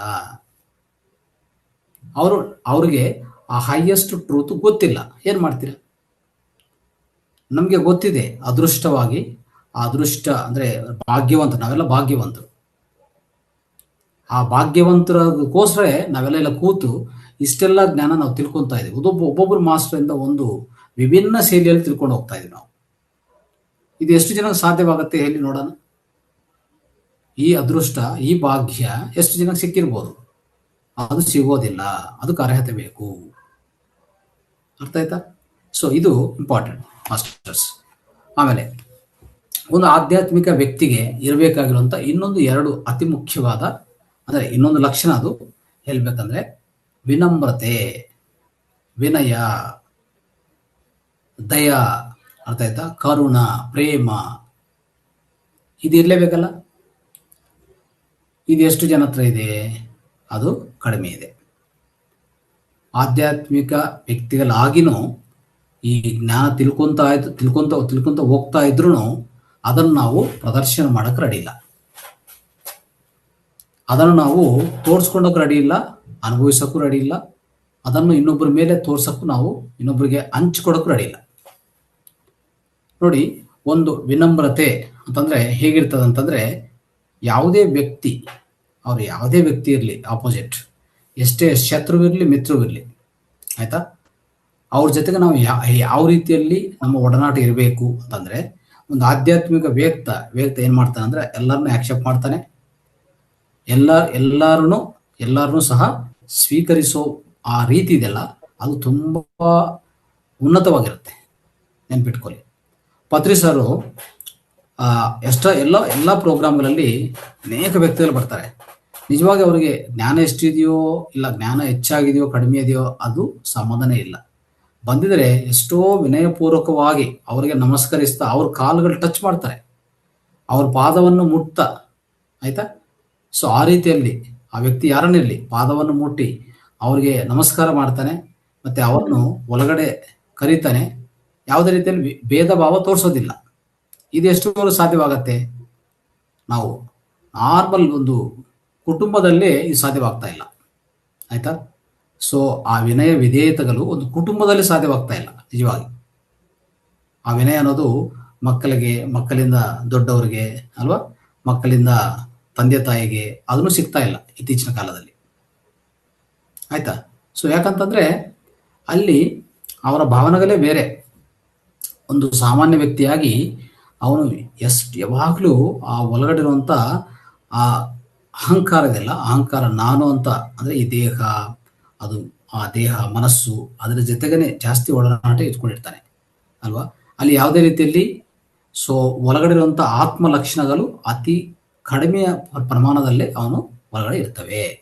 ಆತ್ಮ ಲಕ್ಷಣಗಳು ಯಾವುದು? ಲವ್, ಕಂಪ್ಯಾಷನ್, ಆಯ್ತಾ, ಕೈಂಡ್ನೆಸ್, ಹ್ಯುಮಿಲಿಟಿ, ಇವೆಲ್ಲನೂ ಆತ್ಮ ಲಕ್ಷಣಗಳು. ನೆನ್ಪಿಟ್ಕೊಳ್ಳಿ. Forgiving, helping, self love, love, ಇವೆಲ್ಲ ಅದರಲ್ಲೇ ಬರ್ತವೆ, ಆಯ್ತಾ. ಸೊ ಆಮೇಲೆ ಗ್ರ್ಯಾಟಿಟ್ಯೂಡ್, ಇವೆಲ್ಲನೂ ಆತ್ಮ ಲಕ್ಷಣಗಳಾಗಿರ್ತವೆ. ಅಂಡ್ ಕೇರಿಂಗ್ ಅಂಡ್ ಶೇರಿಂಗ್, ಇಂಥ ಲಕ್ಷಣಗಳೆಲ್ಲ ಇಟ್ಕೋಬೇಕಾಗಿರೋದು ಒಂದು ಆಧ್ಯಾತ್ಮಿಕ ವ್ಯಕ್ತಿಯಾಗಿ. ತಾವೇ ಬರುತ್ತೆ, ಏನು ತೊಂದರೆ ಇಲ್ಲ. ಆದರೆ ಸಾಧನ ಮುಖ್ಯ. ಸಾಧನ ಜ್ಞಾನ ಧ್ಯಾನ ಸಾಧನ ಮುಖ್ಯ ಅಷ್ಟೇ. ಅದು ನಿಧಾನವಾಗಿ ಪ್ರತಿಯೊಬ್ಬರಲ್ಲಿ ಬರುತ್ತೆ. ಬಂದಿಲ್ಲ ಅಂದ್ರೂ ನೀವು ಅದನ್ನು ಹೆಚ್ಚು ಮಾಡ್ಕೊಳ್ಳಿ, ಆದಷ್ಟು ಪ್ರಯತ್ನ ಮಾಡಿ. ಯಾವುದೇ ಒಂದು ಜೀವಿ ಕಾಣಿಸಿದರೆ ಅದಕ್ಕೂ ಆಹಾರ ಕೊಡೋದು. ಯಾರಾದರೂ ಸ್ವಲ್ಪ ಕಷ್ಟದಲ್ಲಿದ್ದರೆ 2 ಮಾತುಗಳು ಹೇಳೋದು. ನಿಮ್ಮ ಹತ್ರ ಹಣಕಾಸು ಕೊಡೋಕ್ಕೆ ಸಾಧ್ಯವಿಲ್ಲ, ಓಕೆ, ನೋ ಪ್ರಾಬ್ಲಮ್. ನಿಮಗೆ ಸಾಧ್ಯವಾದರೆ 1-2 ಮಾತುಗಳು ಹೇಳಿ ಅವರಿಗೆ ಸಹಾಯ ಮಾಡಿ. ಒಂದು ಯಾರ ಕಷ್ಟದಲ್ಲಿದ್ದರೆ ಅವನಿಗೆ ಸ್ವಲ್ಪ ಒಳ್ಳೆ ಮಾತುಗಳು ಹೇಳಿ, ಅವರಿಗೆ ಧೈರ್ಯವಾದ ಮಾತುಗಳು ಹೇಳಿ ಅವನಿಗೆ ಸಪೋರ್ಟ್ ಆಗಿ ನಿಂತ್ಕೋಬೇಕು. ನಾವು ರಿಸ್ಕಲ್ಲಿ ಹೋಗ್ಬೇಕಂತ ಏನಿಲ್ಲ, ಅಟ್ಲೀಸ್ಟ್ ಅವನಿಗೆ ಸ್ವಲ್ಪ ಸಾಂತ್ವನ ಕೊಡಬೇಕಾಗತ್ತೆ, ಆಯ್ತಾ. ಆ ಮೆಂಟಲ್ ಸಪೋರ್ಟ್, ಮಾರಲ್ ಸಪೋರ್ಟ್ ಕೊಡ್ಬೋದು, ಕೊಟ್ಟಿದ್ರೆ ಒಳ್ಳೆಯದು, ಆಯ್ತಾ. ನಿಮ್ಗೆ ಗೊತ್ತಿದ್ರೆ ನೀವು ಇಡೀ ಪ್ರಪಂಚಕ್ಕೆ ಹೋಗಿ ಕೊಡೋಕೆ ಸಾಧ್ಯವಿಲ್ಲ, ಅದು ಬೇರೆ ವಿಷಯ. ನಿಮ್ಮ ಸುತ್ತಮುತ್ತ ನಡೀತಾ ಇರುವಾಗ ನಿಮ್ಗೆ ಗೊತ್ತಾಗತ್ತೆ, ಆವಾಗ ನೀವು ಅಷ್ಟು ಮಾಡಿ, ಪರವಾಗಿಲ್ಲ. ಅರ್ಥ ಆಯ್ತಾ? ಸೊ ಇದು ಮಾತು ಸಪೋರ್ಟ್ ಆಗಲಿ, ಮಾರಲ್ ಸಪೋರ್ಟ್ ಆಗಲಿ ಮಾಡ್ಬೋದು ಅಲ್ವಾ. ಅದನ್ನೇ ನಾವೇನಂತ ಕರಿತೀವಿ ಅಂದ್ರೆ ಕೈಂಡ್ನೆಸ್, ದಯಾ, ಪ್ರೇಮೆ, ಕರುಣ, ಇದೆಲ್ಲ ಹೇಳ್ತೀವಿ ನಾವು, ಆಯ್ತಾ. ಒಂದು ಜೀವಿ, ಆ ಜೀವಿಗೆ ಆಹಾರ ಕೊಡೋದು ಅತಿ ಮುಖ್ಯ. ಶಿರಡಿ ಸಾಯಿ ಏನ್ ಮಾಡ್ತಾ ಇದ್ರು ಆ ಕಾಲದಲ್ಲೇ? ಶಿರಡಿ ಸಾಯಿ ಇದೆಲ್ಲ ಅತಿ ಪ್ರಚೋದನವಾಗಿ ತೋರಿಸ್ತಾ ಇದ್ರು ಅಲ್ವಾ. ಯಾಕಂದ್ರೆ ಯಾವ್ದು ಒಂದು ನಾಯಿಯನ್ನು ಒಂದು ಏಟ್ ಹಾಕಿದ್ರು ಅವ್ರು ಹೇಳ್ತಾ ಇದ್ರು, ನನ್ನ ಬೆನ್ನ ಮೇಲೆ ಯಾರೋ ಓಡಿದ್ರಪ್ಪ ಅಂತ ಹೇಳ್ತಾ ಇದ್ರು. ಓಡಿದಿರೋದು ನಾಯಿನ, ಬಟ್ ಅವ್ರು ಹೇಳ್ತಾ ಇದ್ರು ನನ್ನ ಬೆನ್ನ ಮೇಲೆ ಓಡಿದಾರೆ ಯಾರೋ ಬಂದು ಅಂತ. ಅದು ಹೇಗೆ ಸಾಧ್ಯ ಆಯ್ತು ಅಂದ್ರೆ ಇಲ್ಲಿ ನೋಡಿದಿರಲ್ಲ, ಅಂದ್ರೆ ನಾಯಿ ಬೇರೆ ಅಲ್ಲ, ಅವರು ಬೇರೆ ಅಲ್ಲ ಅಂತ ಅರ್ಥ ಆಯ್ತಾ ಇಲ್ಲ ನಮ್ಗೆ? ಇಬ್ರು ಒಂದೇ ಅಂತ ಅರ್ಥ ಆಯ್ತಲ್ಲ. ಇಷ್ಟು ಮಾತ್ರ ಅರಿವಿದ್ರೆ ಸಾಕಲ್ವಾ ಈ ಜೀವನಕ್ಕೆ? ಇದನ್ನು ಅನುಭವಿಸ್ಬೇಕು, ಇದನ್ನು ಯಾವಾಗ್ಲೂ ಇಂಪ್ಲಿಮೆಂಟ್ ಮಾಡ್ತಾ ಹೋಗ್ಬೇಕಾಗತ್ತೆ, ಇದನ್ನು ಆಚರಣೆ ಮಾಡ್ತಾ ಹೋಗ್ಬೇಕಾಗತ್ತೆ. ಇದು ನಮ್ಗೆ ಬೇಕಾಗಿರುವಂತ ಕ್ಯಾರೆಕ್ಟರ್ ಇದು. ಅದಕ್ಕೂ ಅವಾಗ್ಲೂ ಅಷ್ಟೇ, ಯಾವುದೋ ಕುದುರೆನೋ ಯಾವುದೋ ಹಸುನೋ ಯಾವುದೋ ಅದನ್ನು ಹೊಡಿದ್ರೆ ಅವಾಗ ಆ ಭಕ್ತಕ್ಕೆ ಹೇಳ್ತಾ ಇದ್ದ, ಯಾಕೆ ನೀವು ಅಷ್ಟು ಹೊಡಿದ್ರೆ ನಾನು ಅಂತ. ಒಂದು ನಾಯಿಗೆ ಯಾರೋ ಒಂದು ರೋಟಿ ಕೊಟ್ರೆ ನಾನು ಚೆನ್ನಾಗಿ ತಿಂದಿದ್ದೀನಿ, ನನಗೂ ಫುಲ್ಲು ಅಂದ್ರೆ ನನ್ನ ಹೊಟ್ಟೆ ತುಂಬೆ ತಿಂದಿದ್ದೀನಿ ಅಂತ ಹೇಳ್ತಾ ಇದ್ರು. ಅದೇಗೆ ಸಾಧ್ಯ ಅಂದ್ರೆ ಅರ್ಥ ಏನಂತಂದ್ರೆ ಇಲ್ಲಿ ಯಾವುದು ವ್ಯತ್ಯಾಸ ಇಲ್ಲ, ಒಂದೇ ಪದಾರ್ಥ ಇರೋದು. ಇಡೀ ಜಗತ್ತಲ್ಲಿ ಒಂದೇ ಪದಾರ್ಥ, ಎರಡು ಯಾವುದಿಲ್ಲ, ದ್ವಂದ್ವ ಇಲ್ಲ, ಅದ್ವೈತ, ಏಕತ್ವ. ಏಕತ್ವದಲ್ಲೇ ವಿಭಿನ್ನತ್ವ ಇರ್ಬೋದು ಅಷ್ಟೇ, ಬಿಟ್ರೆ ಇರೋದು ಏಕತ್ವನೇ, ಅದೇ ಸತ್ಯ. ಅದು ನಾವು ನೆನ್ಪಿಟ್ಕೋಬೇಕು ಯಾವಾಗ್ಲೂ.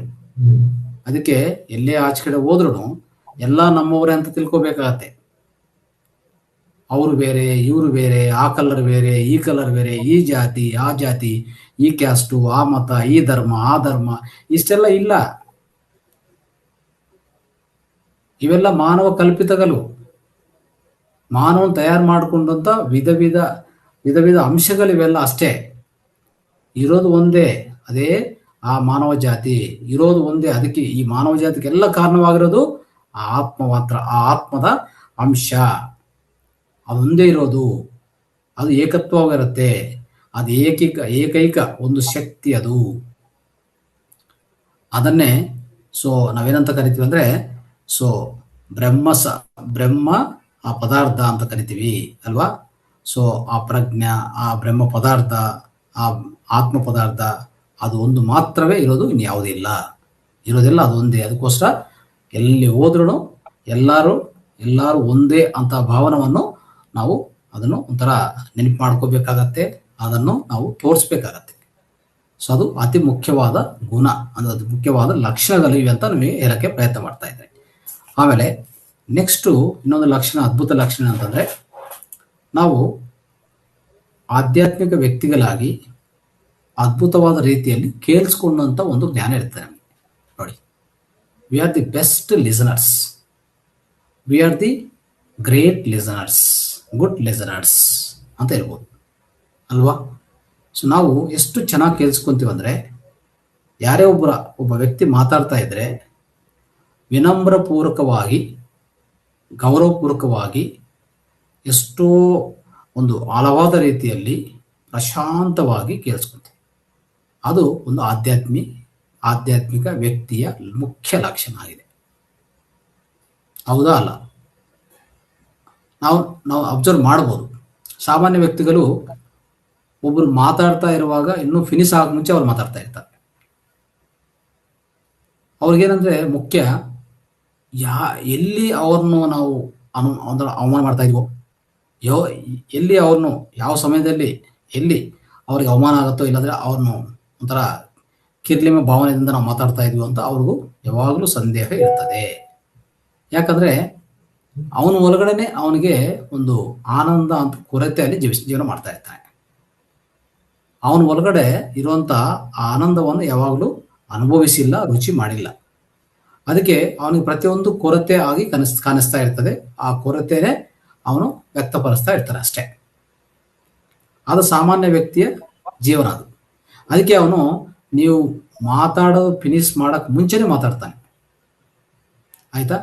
ಯಾಕಂದ್ರೆ ಎಲ್ಲಿ ನಾನು ಕಡಿಮೆ ಆಗ್ತೀನೋ ಅವನಿಗಿಂತ ನಾನು ಕಡಿಮೆ ಆಗ್ತೀನಿ, ಆ ವ್ಯಕ್ತಿಯಿಂದ ಈ ವ್ಯಕ್ತಿಗೆ ಯಾರಿಂದ ನಾನು ಕಡಿಮೆ ಆಗಬಾರ್ದು ಅಂತ ಅವನ ಲಕ್ಷಣ.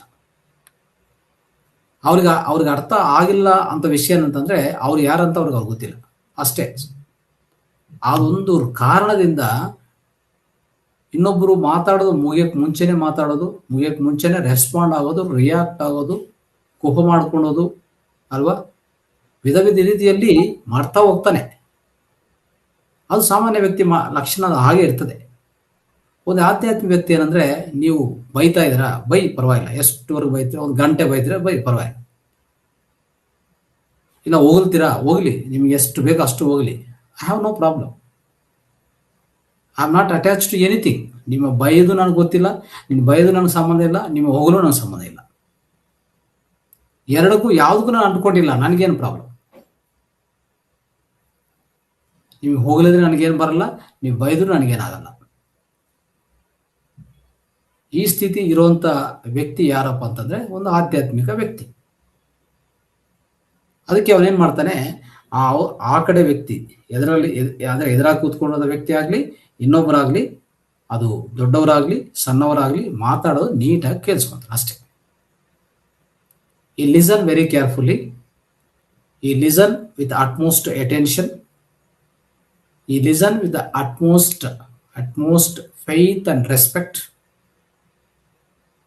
ಇಷ್ಟು ಮಾಡಕ್ಕೆ ಯಾವಾಗಲೂ ತಯಾರಾಗಿರೋದೇ ಒಂದು ಆಧ್ಯಾತ್ಮೀಯ ವ್ಯಕ್ತಿ, ಆಧ್ಯಾತ್ಮ ವ್ಯಕ್ತಿ ಅಂತ ಹೇಳ್ಬೋದು ನಾವು. ಇದು ನಾವು ಮಾಡಲೇಬೇಕು ನಮ್ಮ ಲೈಫಲ್ಲಿ, ನೆನ್ಪಿಟ್ಕೊಳ್ಳಿ. ಅರ್ಥ ಆಯ್ತಾ? ಅವಕಾಶ ಕೊಡಿ. ನಿಮ್ಮ ಎದುರಿಗಿರುವಂಥ ವ್ಯಕ್ತಿ, ಅಪೋಸಿಟ್ ವ್ಯಕ್ತಿಗೆ ಪೂರ್ತಿ ಅವಕಾಶ ಅವ್ರಿಗೆ ಕೊಡಿ. ಫಸ್ಟು ಅವ್ರು ಏನು ಹೇಳ್ತಾರೆ ಹೇಳಿ, ಆಯ್ತಾ? ಆಮೇಲೆ ನಿಮ್ಮ ಸಮಾಧಾನ ಕೊಡಿ. ಅದನ್ನು ಸಹ ನಿಮ್ಮ ರಿಯಾಕ್ಷನ್ ತೋರಿಸೋದಲ್ಲ, ನಿಮ್ಮ ರೆಸ್ಪಾನ್ಸ್ ಕೊಡಿ ಅಷ್ಟೇ. ರಿಯಾಕ್ಷನ್ ಆಗೋದ್ರೆ ಹೆಂಗಿರ್ತದೆ ಗೊತ್ತಾ? ಅಲ್ಲಿ ನಮ್ಮ ಕಾಮ ಕ್ರೋಧಗಳು ಜಾಸ್ತಿ ಮಾಡಿ ತೋರಿಸೋದು ಅದಲ್ಲ. ನೀವು ಏನು ಹೇಳ್ಬೇಕು ಅನ್ಕೊಂಡಿದ್ರೋ ಸಮಾಧಾನವಾಗಿ ನಿಧಾನವಾಗಿ ಹೇಳುವಂಥದ್ದೇ ರೆಸ್ಪಾನ್ಸ್. ಅರ್ಥ ಆಯ್ತಾ? ಆ ಪ್ರತಿಕ್ರಿಯೆ ಆಗಿರಬೇಕು. ಅದು ಮಾತ್ರವೇ ಆಧ್ಯಾತ್ಮಿಕ ವ್ಯಕ್ತಿಗೆ ಸಾಧ್ಯವಾಗತ್ತೆ. ಅದು ಯಾವುದೇ ರೀತಿಯಲ್ಲಿ ಸಂದೇಹ ಸಂಶಯ ಇಲ್ಲ. ಆಯ್ತಾ? ಸೊ ನಾವು ಎಷ್ಟೋ ಮನೆಗಳಲ್ಲಿ ಇದು ನಾವು ಈಗಾಗಲೇ ನೋಡ್ತಾ ಇದ್ದೀವಿ. ನಮ್ಮ ಓನ್ ಲೈಫಲ್ಲೇ ನಾವೆಲ್ಲರೂ ಅಬ್ಸರ್ವ್ ಮಾಡ್ತಾ ಇದ್ದೀವಿ. ಇದಕ್ಕೂ ಮುಂಚೆ, ಧ್ಯಾನದ ಮುಂಚೆ ಜೀವನ ಹೇಗಿತ್ತಂದ್ರೆ ಪ್ರತಿಯೊಂದಕ್ಕೂ ಅಲ್ಲಿ ಏನಾಗ್ತಾ ಇತ್ತು, ಗೊಂದಲ ಆಗ್ತಾ ಇತ್ತು. ಸಣ್ಣ ವಿಷಯಕ್ಕೆ ದೊಡ್ಡ ವಿಷಯಕ್ಕೆ ಗೊಂದಲ ಆಗ್ತಾ ಇತ್ತು ಅಲ್ವಾ? ತುಂಬಾ ಸಂಕಟ ಇತ್ತು ಪರಿಸ್ಥಿತಿ. ಮನೆಯಲ್ಲಿ ಅಶಾಂತಿ ವಾತಾವರಣ ಇತ್ತು. ಮನೆಯಲ್ಲಿ ಪ್ರತಿ ದಿವಸ ಒಂದು ರಣರಂಗವಾಗಿತ್ತು. ಈಗ ಎಲ್ಲನೂ ಪ್ರಶಾಂತವಾಗಿದೆ. ಯಾಕಂದ್ರೆ ನೀವು ಪ್ರಶಾಂತವಾಗಿದ್ರಲ್ಲ ಫಸ್ಟು. ಇನ್ನೊಬ್ಬರ ಬಗ್ಗೆ ಬಿಟ್ಬಿಡಿ. ನಿಮ್ಮ ಸುತ್ತಿರುವಂಥ ಕುಟುಂಬ ಪರಿವಾರ ಯಾರಿದಾರೋ ಅವ್ರ ಬಗ್ಗೆ ಬಿಟ್ಬಿಡಿ ಫಸ್ಟ್. ನೀವೇನು ಮಾಡ್ಕೊಂಡಿದ್ರಿ, ನಿಮ್ಮ ಬದಲಾವಣೆ ಏನಾಗಿದೆ, ನಿಮ್ಮ ಬೆಳವಣಿಗೆ ಏನಾಗಿದೆ, ನಿಮ್ಮ ಆಂತರಿಕ ಸುದ್ದಿ ಏನಾಗಿದೆ, ಆಂತರಿಕ ಬೆಳವಣಿಗೆ ಏನಾಗಿದೆ, ಅದೇ ಅಂಥ ವಾತಾವರಣಕ್ಕೆ ಉಂಟಾಗಿದೆ, ಅಂಥ ವಾತಾವರಣಕ್ಕೆ ಕಾರಣವಾಗಿದೆ. ನಿಮ್ಮ ಮನೆ ಸಂಸ್ಕಾರ ಆಗಿದೆ ಅಂದರೆ, ಸಂಸ್ಕರಣ ಆಗಿದೆ ಅಂತಂದರೆ ಅದು ಕಾರಣ ನೀವೇ. ಅದಕ್ಕೆ ಕಾರಣ ನಿಮ್ಮ ಆಂತರಿಕ ಸುದ್ದಿ ಆಗಿರೋದಕ್ಕೆ ಬಾಹ್ಯ ಸುದ್ದಿ ಆಯಿತು. ಇಲ್ಲ ಅಂದರೆ ಸಾಧ್ಯವಾಗ್ತಾ ಇಲ್ಲ. ಅರ್ಥ ಆಯ್ತಾ? ಸೊ ಇಷ್ಟೆಲ್ಲ ಒಂದು ಧ್ಯಾನದಿಂದ, ಒಂದು ಆಧ್ಯಾತ್ಮಿಕ ದಾರಿ, ಆಧ್ಯಾತ್ಮಿಕ ಮಾರ್ಗದಿಂದ ಮಾತ್ರವೇ ಸುಲಭವಾಗಿ ಸಾಧ್ಯವಾಗತ್ತೆ. ಆಯ್ತಾ? ಸೊ ಇದು ನೆನ್ಪಿಟ್ಕೊಳ್ಳಿ. ನೆಕ್ಸ್ಟ್ ಏನಂತಂದರೆ, ಇನ್ನು ಕೊನೆಯದಕ್ಕೆ ಬಂದಿದ್ದೀವಿ ನಾವು. 10 ಲಕ್ಷಗಳಂತ ನಾನು ಎಲ್ಲ ಪ್ರಯತ್ನ ಮಾಡಿದ್ದೀನಿ. ಇನ್ನೊಂದು 2 ಲಕ್ಷಗಳಲ್ಲಿ ನಾವು ಮುಗಿಸ್ತೀವಿ. ಈ ಕಾರ್ಯಕ್ರಮವನ್ನು ಸಂಪನ್ನಗೊಳಿಸ್ತೀವಿ. ಆದರೆ ಇನ್ನೊಂದು ಲಕ್ಷಣ ಏನಂತಂದರೆ, ನಾವು ಇನ್ನೊಬ್ಬರ ಆ ನೋವನ್ನು ಅರ್ಥ ಮಾಡಿಕೊಳ್ಳುವಂಥ ಸ್ಥಿತಿ ಒಂದು ಆಧ್ಯಾತ್ಮಿಕ ವೇತ್ತಗೆ ಅತಿ ಸುಲಭವಾಗಿ ಇರುತ್ತೆ. ಅಂದರೆ ಸಾಧ್ಯವಾಗತ್ತೆ. ಆದರೆ ಇನ್ನೊಬ್ಬರು ನೋವು ಅದು ಯಾವುದೇ ಇರಲಿ, ಭೌತಿಕ ಮಾನಸಿಕ ನೋವು ಯಾವುದೇ ಇರಲಿ, ನಾವು ಅರ್ಥ ಮಾಡ್ಕೊತೀವಿ. ಅದನ್ನು ಏನು ಮಾಡ್ತೀವಿ ಅಂದರೆ, ಸಾಧ್ಯವಾದರೆ ಬಗೆಹರಿಸ್ತೀವಿ. ಸಾಧ್ಯವಾಗಿಲ್ಲ ಅಂದರೆ ಏನೋ ಒಂದು ಮಾರಲ್ ಸಪೋರ್ಟ್ ಕೊಡ್ತೀವಿ. ಬಟ್ ಅರ್ಥ ಅಂತೂ ನಮಗಾಗತ್ತೆ. ಯಾಕಂದರೆ ನಾವು ಹೇಗಿದ್ದೀವಿ ಅಂತಂದರೆ, ಆಂತರಿಕದಲ್ಲಿ ಒಂದು ಕನ್ನಡಿ ಥರ ಅಂದರೆ ಒಂದು ಮಿರರ್ ಥರ ಇದ್ವಿ ನಾವು. ಯಾವುದು ನಮ್ಮಲ್ಲಿ ಅಶುದ್ಧಿ ಯಾವುದು ಇಲ್ಲ. ಇದ್ರೂ ಪ್ರತಿ ದಿವಸ ನಾವು ಧ್ಯಾನದಿಂದ, ಜ್ಞಾನದಿಂದ ಅದನ್ನು ಶುದ್ಧಿ ಮಾಡ್ಕೊತಾ ಇರ್ತೀವಿ. ನಮ್ಮ ಆಂತರಿಕ ಶುದ್ಧಿ ದಿನನಿತ್ಯ ಆಗ್ತಾ ಇರ್ತದೆ. ಅದಕ್ಕೆ ಸ್ಪಿರಿಚುವಲ್ ಪೀಪಲ್ ಯಾವಾಗಲೂ ಹೇಗಿರ್ತಾರೆ ಅಂದರೆ, ಪ್ರತಿಯೊಬ್ಬರ ಬಗ್ಗೆ ಅರ್ಥ ಆಗತ್ತೆ. ಯಾವುದೇ ಒಂದು ಆತ್ಮ, ನಿನ್ನ ಸಹಚರ ಆತ್ಮ ನೋವು ಅನುಭವಿಸ್ತಾ ಇದ್ದರೆ ಅದರ ಬಗ್ಗೆ ನಮಗೆ ಕಾಲೇಜ್ ಇರುತ್ತೆ, ಅದರ ಬಗ್ಗೆ ನಮಗೆ ಅರ್ಥನೂ ಆಗ್ತದೆ. ನಾವು ಅರ್ಥ ಮಾಡ್ಕೊಂಡು ಸಾಧ್ಯ. ಸಾಮಾನ್ಯ ಜನರು ಅರ್ಥ ಮಾಡ್ಕೊಳ್ಳೋದೇ ಇಲ್ಲ. ಯಾಕಂದರೆ ನಾವು ನೋಡ್ತಾ ಇದ್ದೀವಿ, ಸಾಮಾನ್ಯ ಜನರು ಈ ಪ್ರಪಂಚದಲ್ಲಿ ನೋಡ್ತಾ ಇದ್ರೆ ಜೀವನನೇ ಕೊಲೆ ಮಾಡ್ತಾ ಇದ್ದಾರೆ. ಇನ್ನೆಲ್ಲಿ ಅರ್ಥ ಮಾಡ್ಕೊಳ್ಳೋ ಸಾಧ್ಯವಿದೆ ರೀ?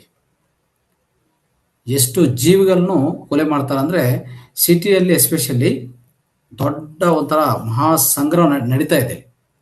ಹೇಳ್ಬೇಕಂದ್ರೆ ದೊಡ್ಡ ಒಂಥರ ಈ ಹೇಳ್ತಾರಲ್ಲ ವಧಶಾಲಾ ಅಂತ ಹೇಳ್ತೀವಲ್ಲ, ಯಾವುದಾದ್ರು ಗೋವಧ ಶಾಲಾ ಇಂಥವೆಲ್ಲ ಇರ್ತಾವಲ್ಲ, ಆ ರೀತಿಯಲ್ಲೇ. ಸೊ ಆ ರೀತಿಯಲ್ಲಿ ನಡೀತಾ ಇರೋಂಥ ಸಿಟಿಯಲ್ಲಿ ಎಸ್ಪೆಷಲಿ ನಾವು ದಿನನಿತ್ಯ ನೋಡ್ತಾ ಇರ್ತೀವಿ. ಅಲ್ಲಿ ಯಾವ ಪ್ರಾಣಿದು ಆಗಲಿ, ಯಾವ ವ್ಯಕ್ತಿಯ ಅವರ ನೋವನ್ನು ನಾವು ಅರ್ಥ ಮಾಡಿಕೊಂಡ ಸ್ಥಿತಿಯಲ್ಲಿ ಯಾರೂ ಇಲ್ಲ. ನಾವು ಅಂಥದ್ದು ನೋಡುವಾಗ ನಮಗೆ ತಕ್ಷಣವೇ ಒಂಥರ ಒಳಗಡೆ ಒಂದು ರೀತಿಯ ಒಂದು ಶೈಲಿಯಲ್ಲಿ ನಾವು ಭಾವನೆ ಬರ್ತಾ ಇರ್ತದೆ. ಯಾಕಂದ್ರೆ ನಾವು ಆಧ್ಯಾತ್ಮಿಕದಲ್ಲಿ ಇದ್ದೀವಿ. ನಾವು ಆಧ್ಯಾತ್ಮಿಕದಲ್ಲಿ ಇಲ್ಲ ಅಂದರೆ ನಮಗೆ ಆ ಸೆನ್ಸಿಟಿವಿಟಿ ಇಲ್ಲ. ಆ ಸೆನ್ಸಿಟಿವಿಟಿ ಯಾವಾಗಲೂ ಒಟ್ಟೋಗಿರ್ತದೆ. ಅಷ್ಟೋ ಇಷ್ಟೋ ಆ ಸೆನ್ಸಿಟಿವಿಟಿ ನಮ್ಮಲ್ಲಿ ಬರ್ತಾ ಇದೆ ಅಂತಂದರೆ ಅದು ಕಾರಣ ಬಂದು ನಿಮ್ಮಲ್ಲಿ ನಿಮ್ಮ ಒಳಗಡೆ ಈಗಾಗಲೇ ಆಧ್ಯಾತ್ಮಿಕ ಬೆಳವಣಿಗೆ ಸ್ಟಾರ್ಟ್ ಆಗಿದೆ. So that is why the sensitivity is possible. Otherwise we are insensitive to the situations. We are insensitive to the all circumstances. We are insensitive to the all the live beings and their problems. ಅರ್ಥ ಆಯ್ತಾ? So ಅದೇ ನಡೀತಾ ಇರೋದು. ಇಡೀ ನೀವು ನೋಡಿಕೊಂಡ್ರೆ ಬಾಹ್ಯ ಪ್ರಪಂಚ ಹೇಗೆ ತಯಾರಾಗಿದೆ ಅಂದರೆ, ಎರಡು ದೇಶಗಳ ಮಧ್ಯೆ, ಎರಡು ರಾಷ್ಟ್ರಗಳ ಮಧ್ಯೆ ಒಂಥರ ಏನು ನಡೀತಾ ಇದೆ, ಯುದ್ಧ ನಡೀತಾ ಇದೆ. ಅಂದರೆ ಅರ್ಥ ಏನು? ಯಾರ ನೋವು ಯಾರಿಗೂ ಅರ್ಥ ಆಗೋದೇ ಇಲ್ಲ. ಇವನೆಷ್ಟು ಕುಗ್ಗೋಗ್ತಾನೆ, ಈ ದೇಶ ಏನಾಗ್ತದೆ, ಅಲ್ಲಿ ಇರುವಂಥ ವ್ಯಕ್ತಿಗಳ ಅವರ ಜೀವನ ಏನಾಗ್ತದೆ, ಯಾರ ಮೇಲೆ ಯಾರು ಎಷ್ಟು ಅರ್ಥ ಆಗಿದೆ ನೀವು ಹೇಳಿ ನೋಡೋಣ. ಯಾಕೆ? ಅವರು ಆಧ್ಯಾತ್ಮಿಕ ದಾರಿಯಲ್ಲಿ ಇಲ್ಲ. ಅವ್ರ ಹತ್ರ ಇರ್ಬೋದು, ನಂಬಿಕೆ ಇರ್ಬೋದು, ಅವ್ರು ಕ್ರಿಶ್ಚಿಯನ್ ಆಗಿರ್ಬೋದು, ಮುಸ್ಲಿಮೇ ಆಗಿರ್ಬೋದು, ಹಿಂದುವೇ ಆಗಿರ್ಬೋದು, ಆ ನಂಬಿಕೆ ಇದೆ. ಆ ನಂಬಿಕೆದಿಂದ ಇಂಥ ಲಕ್ಷಣಗಳು ಬರೋದಿಲ್ಲ. ನಂಬಿಕೆ ಅನ್ನೋದು ಅವ್ರ ಮೈಂಡನ್ನು ಅವ್ರು ಒಪ್ಪಿಗೆ ಮಾಡಿಕೊಂಡಕ್ಕೆ ನಂಬಿಕೆ ಸಿಸ್ಟಮ್ ಇಟ್ಕೊಂಡಿರ್ತಾನೆ. ಅದು ಬಿಟ್ಟರೆ ಅವರ ಆಂತರಿಕ ಪರಿಶುದ್ಧ ಮಾಡಿಕೊಂಡಕ್ಕೆ ಆ ನಂಬಿಕೆ ಸಿಸ್ಟಮ್ ಉಪಯೋಗ ಆಗೋದಿಲ್ಲ. ಅವನ ಜೀವನವನ್ನು ನಡೆಸಕ್ಕೆ, ಅಂದರೆ ಒಂದು ಗುಂಪು ಜೊತೆಗೆ ಅವನ ಜೀವನವನ್ನು ನಡೆಸಕ್ಕೆ ಆ ನಂಬಿಕೆ ಸಿಸ್ಟಮ್ ಅನ್ನು ಅಳವಡಿಸ್ಕೊಂತಾನೆ. ಅದು ತಂದೆ ತಾಯಿಯಾಗಿ ನಾವು ಅವನ್ನು ಆ ದಾರಿಗೆ ತಗೊಂಡು ಹೋಗ್ತೀವಿ, ಆ ಗುಂಪಲ್ಲಿ ಬಿಡ್ತೀವಿ. ಆದರೆ ಅದರಿಂದ ಅವನು ಆಂತರಿಕದಲ್ಲಿ ಪರಿಶುದ್ಧ ಆಗ್ತಾನೆ ಅನ್ನೋದು ಗ್ಯಾರಂಟಿ ಇಲ್ಲ. ಅದಕ್ಕೆ ಎರಡು ರಾಷ್ಟ್ರಗಳ ಮಧ್ಯೆ ಇಷ್ಟು ಯುದ್ಧ ವಾತಾವರಣ ಆಗ್ತಾ ಇದೆ. ಅವ್ರು ಬಿಡೋದಿಲ್ಲ, ಅವನು ಬಿಡೋದಿಲ್ಲ, ಇವನು ಬಿಡೋದಿಲ್ಲ. ಇಬ್ರು ಸಾಯ್ತಾ ಇರ್ತಾನೆ, ಆದರೂ ಫೈಟ್ ಮಾಡ್ತಾನೆ ಇರ್ತಾರೆ. ಅಂದ್ರೆ ಯಾರ ನೋವು ಯಾರಿಗೂ ಅರ್ಥ ಆಗೋದಿಲ್ಲ. ಯಾಕಂದ್ರೆ ಇಬ್ಬರು ಒಂಥರ ರಾಬೋಟ್ಸ್ಗಿಂತ ವಿಹೀನವಾಗಿ ಬಿಹೇವ್ ಮಾಡ್ತಾ ಇರ್ತಾನೆ. ಆಯ್ತಾ? ಅವನ ಅಂತರದಲ್ಲಿ ಆಗಲಿ, ಇವನ ಅಂತರದಲ್ಲಿ ಆಗಲಿ ಆ ಚೇತನ ಎಲ್ಲಿದೆ ಗೊತ್ತಿಲ್ಲ. ಎಷ್ಟು ವಿಹೀನವಾಗಿ ಆ ಚೇತನತ್ವದಲ್ಲಿದ್ದಾರೆ ಅಂದ್ರೆ, ಅದಕ್ಕೆ ಇವನು ನಾಶನ ಮಾಡ್ತಾನೆ, ಅವನು ನಾಶನ ಮಾಡ್ತಾ ಇರ್ತಾನೆ. ಎಷ್ಟು ಜನ ಸಾಯಿದ್ರೂ ಪರವಾಗಿಲ್ಲ. ಇದು ನಾವು ಅರ್ಥ ಮಾಡ್ಕೋಬೇಕು. ಎಲ್ಲಿ ಪೇನ್ ಅರ್ಥ ಆಗ್ತಾ ಇದೆ? ಪೇನ್ ಅರ್ಥ ಆಗೋದು ಯಾರಿಗೆ ಅಂದ್ರೆ, ಒಂದು ನಿಜವಾದ ಆಧ್ಯಾತ್ಮಿಕ ವ್ಯಕ್ತಿಗೆ ಖಂಡಿತ ಅರ್ಥ ಆಗ್ತದೆ. ಆಯ್ತಾ? ಸೊ ಅದಕ್ಕೆ ಆಧ್ಯಾತ್ಮಿಕತ ಅತಿ ಮುಖ್ಯವಾದದು. ಅರ್ಥ ಆಯ್ತಾ? ಕೊನೆ ಲಕ್ಷಣ ಇವತ್ತಿಗೆ ನಾವು ತಿಳ್ಕೊಂಡದೆ ಏನಂತಂದ್ರೆ, ಆಧ್ಯಾತ್ಮಿಕ ವ್ಯಕ್ತಿಯಾಗಿ, ಆಧ್ಯಾತ್ಮಿಕ ಜ್ಞಾನಿಯಾಗಿ, ಇದು ನಮಗೆಲ್ಲ ಗೊತ್ತಿರೋ ವಿಷಯನೇ. ಒಂದು ಏನಂತಂದ್ರೆ, ಅದು ಫರ್ಗಿವ್ ಮಾಡೋದು, ಕ್ಷಮಾಪಣೆ ಮಾಡೋದು. ಕ್ಷಮ ಕೋರೋದಾಗ್ಲಿ, ಕ್ಷಮ ಕೊಡೋದಾಗ್ಲಿ, ಎರಡೂ ನಮಗೆ ಸಾಧ್ಯವಾಗತ್ತೆ.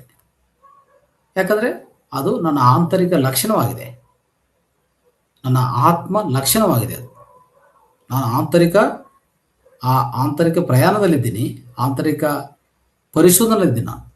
ನನಗದು ಯಾವಾಗಲೂ ನನ್ನ ಲಕ್ಷಣ. ಅದು ಏನಂತದು?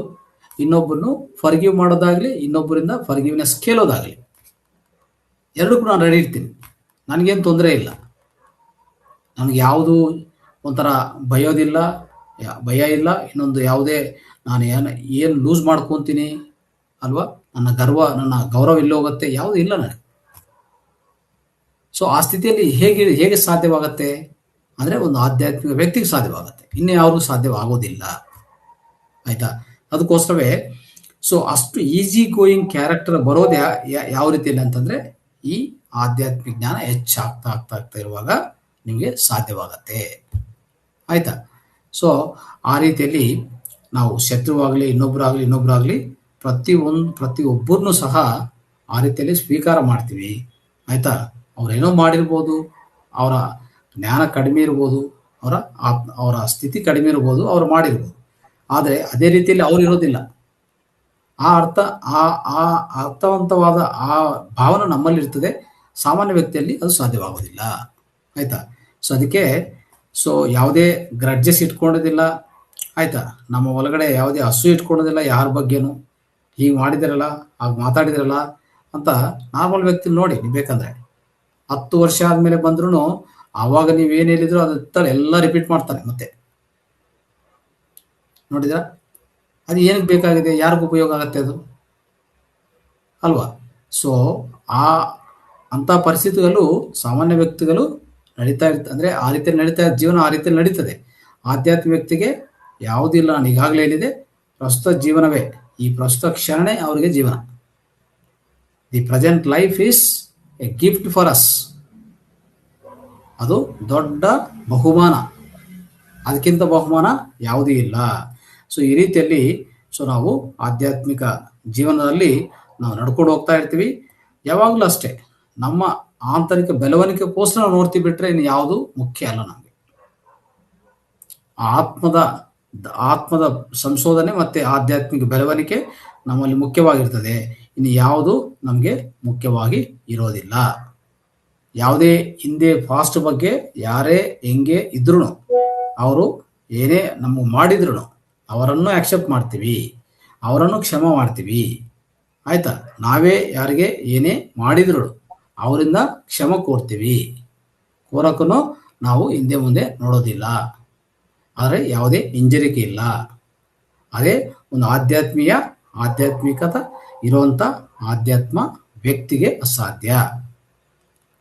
ನಾರ್ಮಲ್ ವ್ಯಕ್ತಿಗಳಿಗೆ ಅದು ಸಾಧ್ಯವಿಲ್ಲ.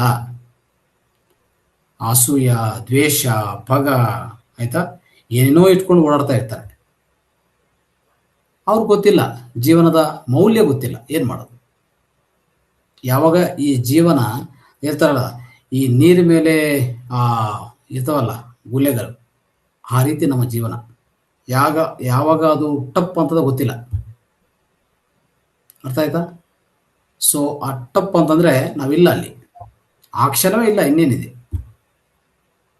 ಅಂಥ ಜೀವನಕ್ಕೆ ಇಂಥ ಸಂಕಷ್ಟ ಇಟ್ಕೊಂಡು ನಡೆಯೋದು ಏನು ಬೇಕಾಗಿಲ್ಲ. Forgive others, ask for the forgiveness. What is the problem? So there is no issue at all. You can do very easily. You should do it. ಅರ್ಥ ಆಯ್ತಾ? ಈಗಾಗಲೇ ನಿಮ್ಮ ಜೀವನದಲ್ಲಿ ಆ ರೀತಿಯಲ್ಲಿ ಏನಾದರೂ ನಡೆದಿದ್ರೆ ಘಟನೆಗಳು ಇದಕ್ಕೂ ಮುಂದೆ ನಡೆಯೋದಿಲ್ಲ. ಯಾಕಂದ್ರೆ ಆಧ್ಯಾತ್ಮಿಕ ದಾರಿಯಲ್ಲಿದ್ದೀವಿ. ಆದರೆ ಇದಕ್ಕಿಂತ ನಡೆದಿದ್ರೆ ಅದನ್ನು ಕ್ಷಮೆ ಕೊಡೋದಾಗಲಿಕ್ಕೆ ಯಾವುದಕ್ಕೂ ಹಿಂಜರಿಕೆ ಇಟ್ಕೊಳಕ್ಕೆ ಹೋಗಬಾರದು. You must be ready to forgive, ready to ask for the forgiveness. Okay ಸ್ನೇಹಿತರೆ, ಸೊ ಇವತ್ತಿನ ಈ ಅಂಶ ಇಲ್ಲಿಗೆ ನಾವು ಮುಕ್ತಾಯ ಮಾಡೋಣ. ಥ್ಯಾಂಕ್ ಯು, ಧನ್ಯವಾದ.